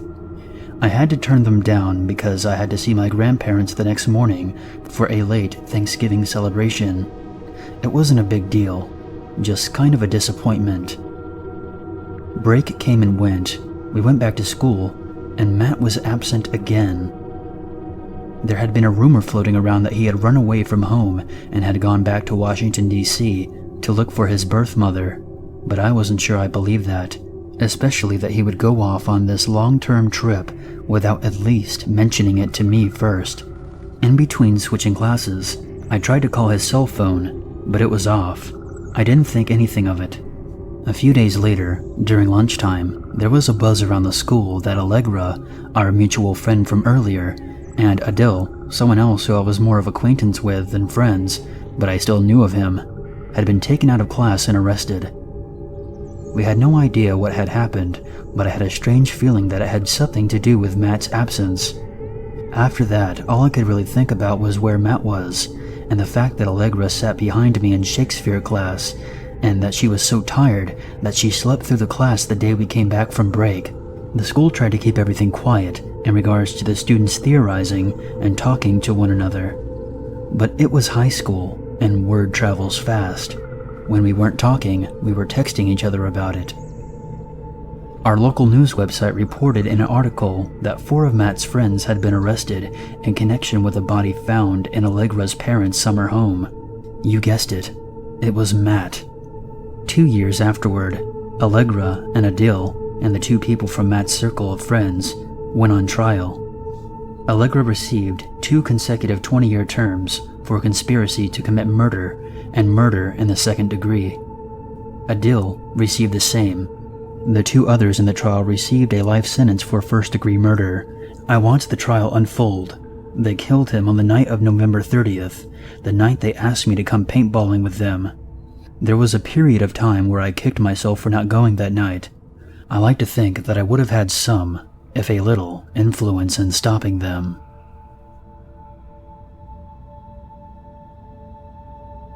Growing up, I always wanted to go on a bike ride at night. Something about it seemed really cool to me. It wasn't till I was about 13 that my mom finally let me. She told me to wear my helmet, have my phone, and take a flashlight. She set the parameters for where I was allowed to go. She gave me about 4 miles, which was a lot to me, so right after sunset, I was off. I loved it. There were no people walking their dogs, no kids running around. The temperature was perfect, etc. It was really fun, so fun that I ignored the limits my mom had set. You see, where I was biking was all walking paths. It was one of those grassy areas in between 2 neighborhoods. There's this long path that went at least 600 feet at a 25-degree angle. And I was flying down this hill, having an absolute blast, and darted right through the parameters. My mom set these limits for a reason. Everything on the inside was close to houses and people. The outside, more specifically, the place where the path I was on led to, was barren. I rode along this path for about 10 minutes before I could only see some of the lights of the houses on the inside of the city limits. After 15 minutes of riding along this dirt path, I hear singing. It sounded about 30 to 40 feet in front of me. I stopped riding to hear it better. It was a woman's voice. She was singing Eleanor Rigby by the Beatles. But she wasn't singing the words, just the melody of the vocals. Her voice was strange. You know how when you have phlegm in your throat, your voice gets all scratchy? That's what her voice sounded like. I inch forward to try and see her. I get close enough to see the silhouette of her bouncing up and down, like she was headbanging. I decide to get my flashlight out. I'm thinking that this person is in need of help or something, or maybe it's just an insane person and the light will scare them away. So I take the flashlight out of my pocket, point it at her, and turn it on. The moment the light hit her, she stopped moving completely. She was facing away from me.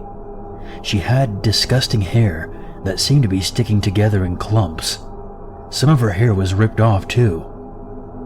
She was wearing a very oversized, bright red hoodie. I was almost too scared to move. I think she was too.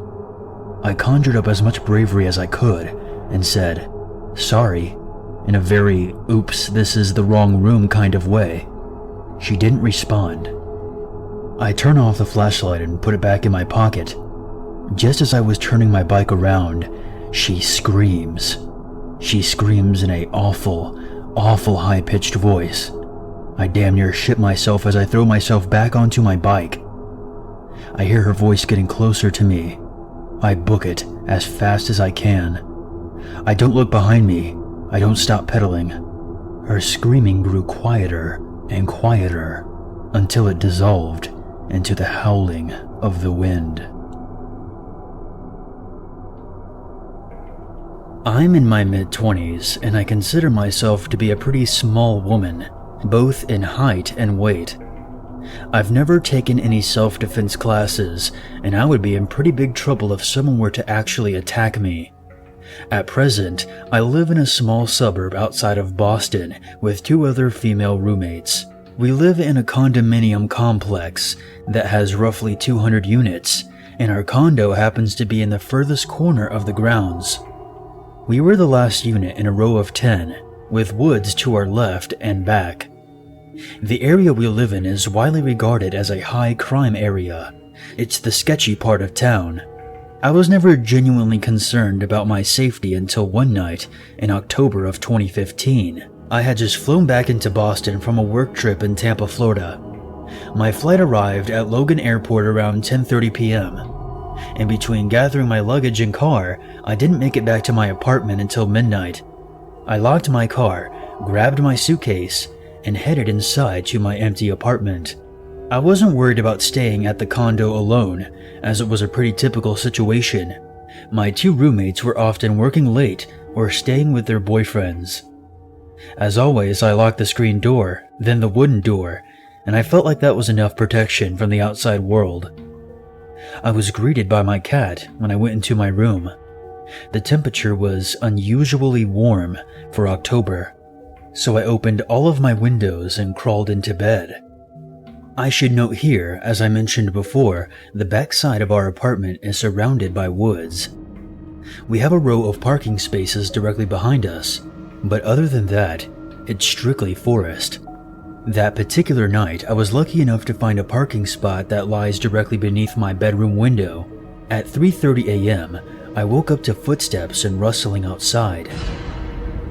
I figured that it was one of the other residents either getting back from the bar or grabbing something from their vehicle, so I rolled over and tried to fall back asleep. After about 4 to 5 minutes of loud rustling, I decided to check out what was going on. To my horror, a massive man wearing all black clothing and a black mask was inside the passenger door of my car, going through my glove box.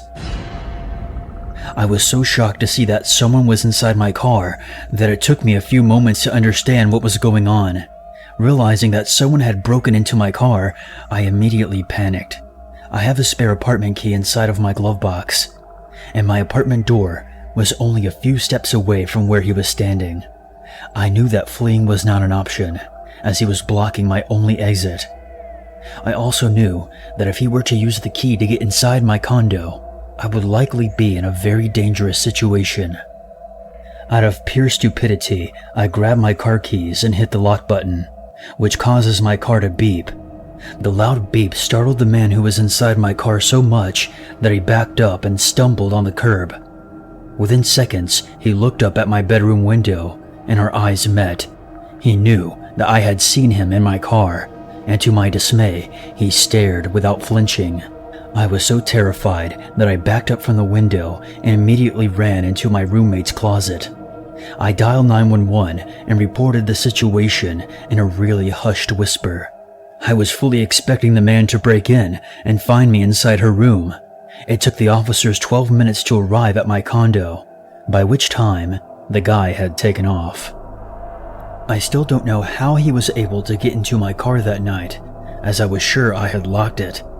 Amazingly, nothing was taken. I didn't have much in there anyway. But the scary thing was that the latch on our screen door was completely broken off. I didn't hear him trying to gain entry into my house, but I was also in the closet and on the phone with the police dispatcher. So, who knows? All I can say is, I'm so lucky that I had my windows open that night and interrupted him. Otherwise, he might have used the key to get in.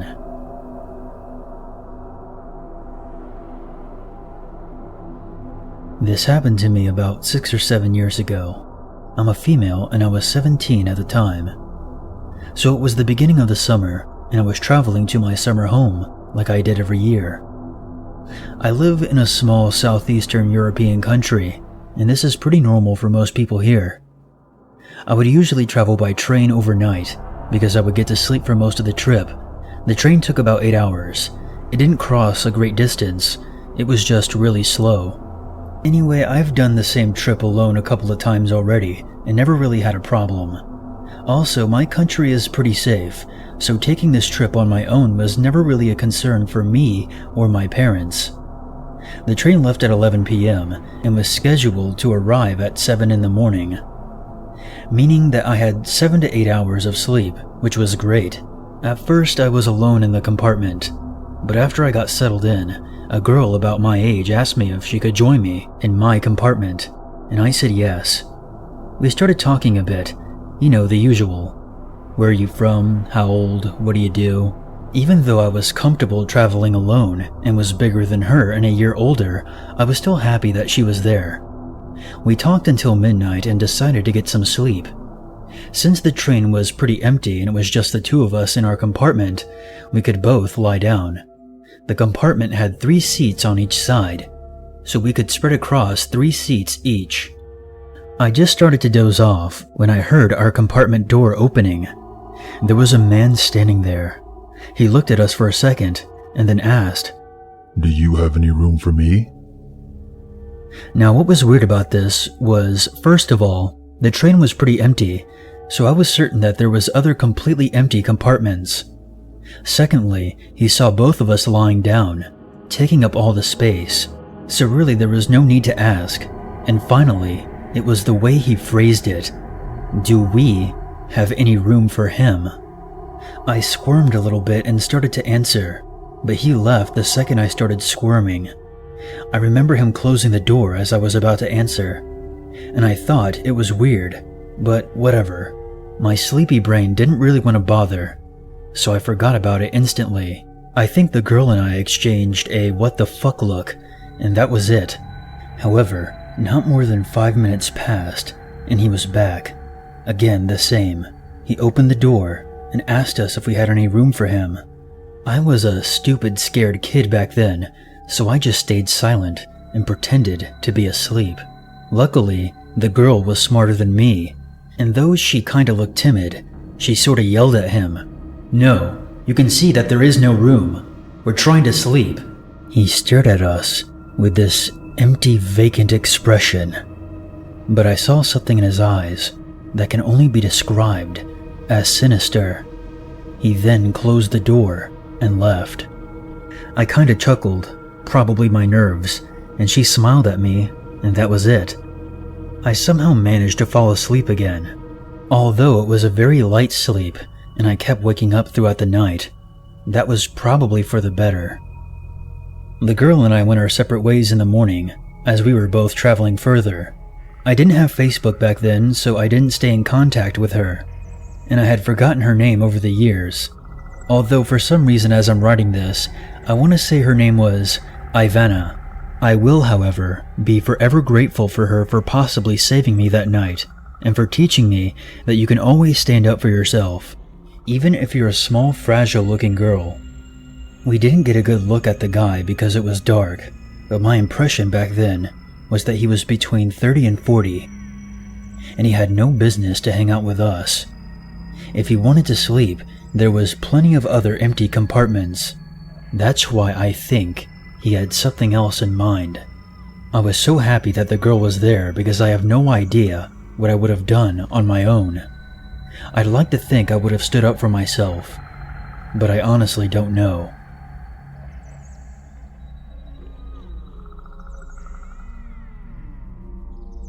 I'm a 29-year-old guy from Brazil.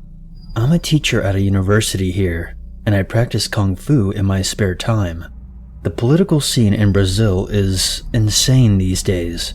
I've even heard stories about people getting attacked on the streets just because they were wearing red, which happens to be the color of President Dilma's political party. A few days ago, I was heading home from work late one night. It was around 11 p.m. I got on the bus, and as there was no seats available, I just stood near the exit door as I usually do. I got my MP3 player from my backpack. Yeah, I still carry around an MP3 player. And I turned on some Black Dahlia Murder. I was there minding my own business, silently singing along, when I noticed a guy sitting in the back of the bus. He was staring at me with this really creepy look on his face. I thought it was funny at first, but he didn't stop staring. I figured he must have been lost in his thoughts and just happened to be looking in my direction. So I went to the other door and I looked at him again. You guessed it, he was still staring at me. I started paying attention to this guy. Even sitting, he was huge. His arms were as thick as my legs. He looked like the fucking Hulk from those old movies. I was really tired from work that day, so I shrugged it off and went back to minding my own business. I mean, maybe he was just jealous of my awesome beard. The point is, I had no energy to deal with that right then, and maybe I was just being paranoid. My mistake. My stop was coming up, so I pulled the string. I don't know how buses work where you guys live, but here we have little strings attached to the ceiling, and when we want to get off, we just pull. A few seconds later, the bus driver stopped and I got off, but not before seeing the huge guy get up. I started walking, feeling a bit nervous, and when I looked back, there he was, tailing me. He didn't even bother pretending he was going home or something. He had his eyes locked on me the entire time. I started walking faster, and I could hear his footsteps also picking up the pace. My street was on the next left, and it's very, very dark out. I realized that I would have to run if I didn't want this dude to catch up to me. As soon as I turned the corner, I ran like there was no tomorrow, which was exactly the case, I think. I heard the guy start to run. There was no way I would outrun him. My house was still pretty far, so I decided to go all in, and I stopped. I turned to face him, took off my backpack, held it in my hand, and waited. He yelled something to the effect of, "I will kill you, you commie fuck." He then attacked me. I threw my backpack at his face. When it was just about to hit, he dodged. I even saw the smile on his face, like he thought it was fun that I fought back. Well, it turns out, that's exactly what I was waiting for. Remember how I told you guys that I practice Kung Fu? I've been practicing for over 10 years, and when he dodged the backpack, my right foot was waiting to meet his jaw. It was only for a fraction of a second, but I saw his smile turn into a "what the fuck" expression as my foot plowed into his face. His eyes rolled back into his head and he dropped to the sidewalk. I grabbed my backpack, and before I booked it back to my house, I saw a shiny object sticking out of his pocket. A knife. This guy wanted to do some serious damage, and all of that because I have a beard and was wearing a red shirt. If it wasn't for my passion for martial arts, I probably would have never saw my wife and kids again. I won't lie to you and say that I had it all under control, that it was okay, and that I didn't feel scared. I was scared as fuck. By the time I got home, my legs were shaking so bad I had to ask my wife to help me to the nearest chair. She asked what was going on, and I told her. We called the police, but by the time they got there, he was gone. We are moving to a new place in a few days. After all, he followed me to my street, and he could be looking for me. The good part is, my wife has always nagged me for doing my Kung Fu. After what happened, she ordered me to keep practicing and is thinking about joining as well as bringing the kids along too. At least something good came out of it. In 2003, I was a senior in college. I had the opportunity to travel to Chicago to work at an international trade show for my family business. Trade shows are all about getting new customers, and this particular show brings in tens of thousands of potential customers from every corner of the world who may be needing some industrial equipment, conveyors, case erectors, robots, etc. When I'm working at one of these things, I have to be outgoing, perky, and friendly, so when anyone would walk by, I would attempt to engage them in conversation, because conversations turn into leads, and leads turn into sales. Except when the only thing the guy wants to buy is a bride. It was the second day of the show, and my dad and the other salesmen were off getting lunch when a very short, unattractive man in his mid-60s stops by our booth. I engage him, and we discuss his industry, pharmaceuticals. I scanned his badge, and then he didn't leave. Instead, he started complimenting me. And me being 19 and working my first show, I didn't quite know what my boundaries were yet. I took the compliments as gracefully as I could and tried to direct him down a more business-related topic. It didn't work. He started obviously leering and telling me how well off he was and how I would make a great wife. But after about 15 minutes and other customers coming up, he picked up one of my dad's business cards and left. I thought that was that. I laughed about this later with one of the guys across the aisle, and even with my dad, until that night, when my dad's cell phone started ringing and the call was for me. My Prince Charming had called every hotel associated with the show until he found where we were staying and was waiting outside the hotel in a limo. He explained that he wanted to take me to dinner so that he could talk to me about taking me back to Jordan with him and becoming his wife. Me still being stupidly concerned about alienating a future customer, I told him that I had dinner plans and that I couldn't meet with him. He said, "Fine, tomorrow then."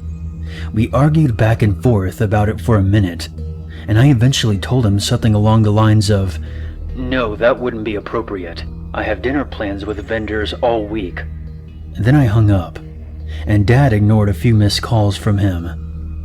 I was mercilessly teased about my Jordanian husband at dinner. However, when the guy showed up at the booth again the next day with an entourage and tried to negotiate an honest-to-God marriage contract with my dad, it wasn't quite as funny. I'm not sure what exactly my dad said to him, but we didn't sell any conveyors to the creepy pharmaceutical plant owner from Jordan, and I still get nervous about seeing him at shows. I work in retail and I have a very unique name.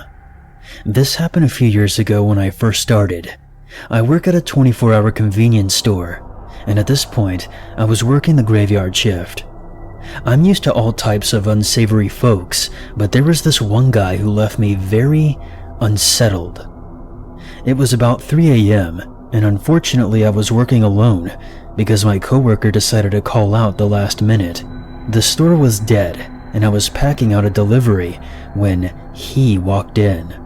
He was a short, stocky black guy, a little older than me, probably late 20s to early 30s. I looked up from the task at hand and greeted him with a friendly smile and asked him if he needed help with anything. He grinned and looked me up and down, his brown eyes darkening with lust. Yes. Did you sell condoms? I nodded and pointed him to the health and beauty section and proceeded to make my way to the register. He browses for a bit, and typically, he picked up a box of Magnums and some of those herbal sexual supplement pills. So how are you tonight? He inquired. I told him I was fine, working hard and anxious to go home. His eyes traveled up and down my body, settling on my name tag, which was pinned just beneath my left breast. I felt a little uncomfortable. I've never been comfortable with people staring at me, and his eyes lingered longer than necessary. He asked how to pronounce my name, and I tell him. He says it's nice, very politely. I say thank you and begin to scan and bag his items, trying to avoid eye contact. He then asked if I had a boyfriend. Truthfully, I say yes. He comments that he must be a lucky man, and he wishes that he could be in his shoes. Again, I smile uncomfortably, and as we're supposed to do, I asked him if he needed anything else. Not unless I can have you. Now I'm getting annoyed. I ignore his comment and proceeded to tell him his total.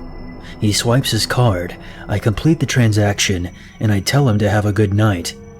He thanks me and asks me if I'm working by myself. No, my coworker is downstairs doing some paperwork. I lied. He grins and says, No, he isn't. I've been watching you since 12. I haven't seen another person here all this time. Are you afraid? I frowned. You've been watching me? That's not creepy at all. I tell him that he needs to leave if he's done shopping because I have work to complete. Once again, he laughs. I thought he was going to argue, but a group of drunken guys walk in and he leaves.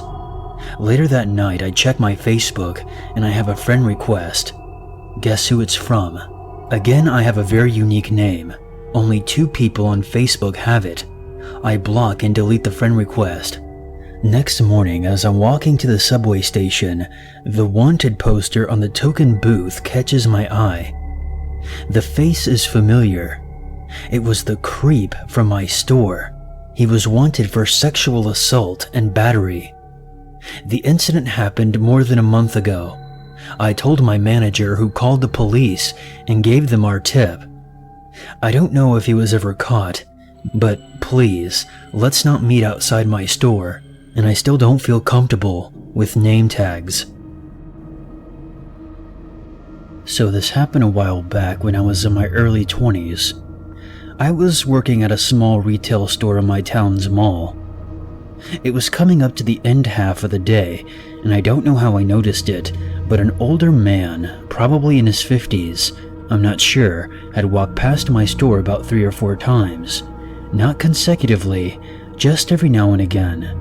I worked at one of those little custom jewelry stores, so it's odd for an older male to be walking past so many times, but I didn't think anything of it. It came closing time, and I had left to catch my bus home at about 6:30 p.m. I remember it was transitioning into winter, because it was dark out by then. I'm a very paranoid person, and I still live by the rules of stranger danger, so even now, when I leave work, I make sure I change into an outfit that's less fashionable. I don't like drawing attention to myself in any way possible, so I try to make sure I'm as covered up and as average looking as I can be. I don't know why, but I have that disease where I attract all the wrong attention for no reason at all. So as I said, I was waiting for my bus home. sitting by myself at the town center's bus terminal. And guess who walks past? The older man. At this point, I kind of felt uneasy, but in my head, I tried to make reason prevail, as many people take the buses all the damn time. My bus showed up and I got on, and well, you can guess who got on after me. I remember sitting at one of the seats facing inward, the ones for wheelchairs and prams, and he sat at the first seat above the steps. I remember staring forward, feeling his eyes burning into me. I kept trying to use my peripheral vision to see if he was looking at me, but not wanting him to know that I noticed him. The whole bus ride, I waited to see if he got off before my stop, thinking it was just my over-anxious paranoid mind working overtime, until I pressed the button for my stop. I waited until the last possible second to press it, and as I stood up, he did too. I went to walk to the front door of the bus, and he exited the rear. At that moment, as soon as he stepped off, I sat back down. I had no idea where the bus went after my stop, but I honestly didn't fucking care. I will never forget the look on his face as the bus drove off. I've never seen such hatred and anger in a person's face than I did through that window. His face is burnt into my memory like a photograph. It still absolutely terrifies me to this day. I have no idea what would have happened to me if I had gotten off at my bus stop that night, but I'm glad my paranoia was so intense that I didn't. This happened a couple of years ago, back when I was a dancer at a gentleman's club in Virginia. It was the most upscale place in the city, but it still was more or less catered to the regular clientele. There was a man named George who used to come in and see me a couple of times every week. He would buy dances in VIP rooms and would always tip me very well, while saying things like, "I can't believe you don't have a boyfriend," and "When are you going to let me take you out to dinner?" The thing is, I did have a boyfriend. However, much like my real name, my personal life is not anyone's business, and strip clubs are a fantasy environment. If these men knew that I had a boyfriend and a life outside of dancing, I probably would not have made as much money as I did. One night I was getting dressed to leave, and I was excited to get home as my boyfriend had just come back from a tour he was on. He's in a band, and he was waiting at home for me.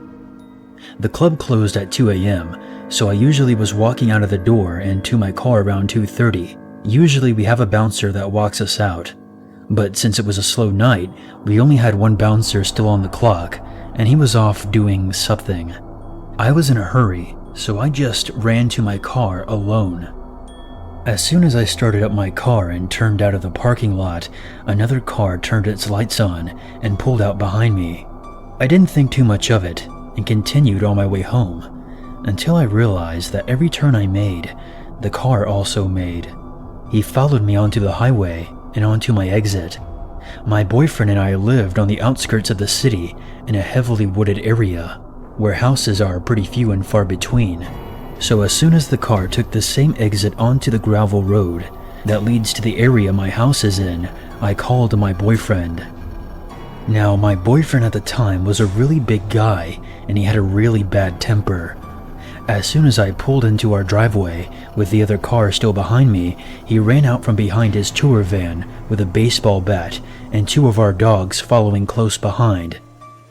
He told me to stay in my car, so I was trying to see who was following me without actually getting out, and of course, it was George. My boyfriend managed to hit the hood of his car with a bat before George could reverse down the gravel road and disappear. I was scared because he knew where I lived now, but my boyfriend assured me that there was nothing to worry about anymore and that he had most likely adequately deterred George from ever coming back. I mean, I guess a huge tattooed guy with a baseball bat and two giant pit bulls is a pretty good deterrent. I told my managers at work about the incident the next day, and they banned George from the club. A couple of months later, he tried to come in, but the bouncer stopped him, and his only explanation was, "I thought that she didn't have a boyfriend."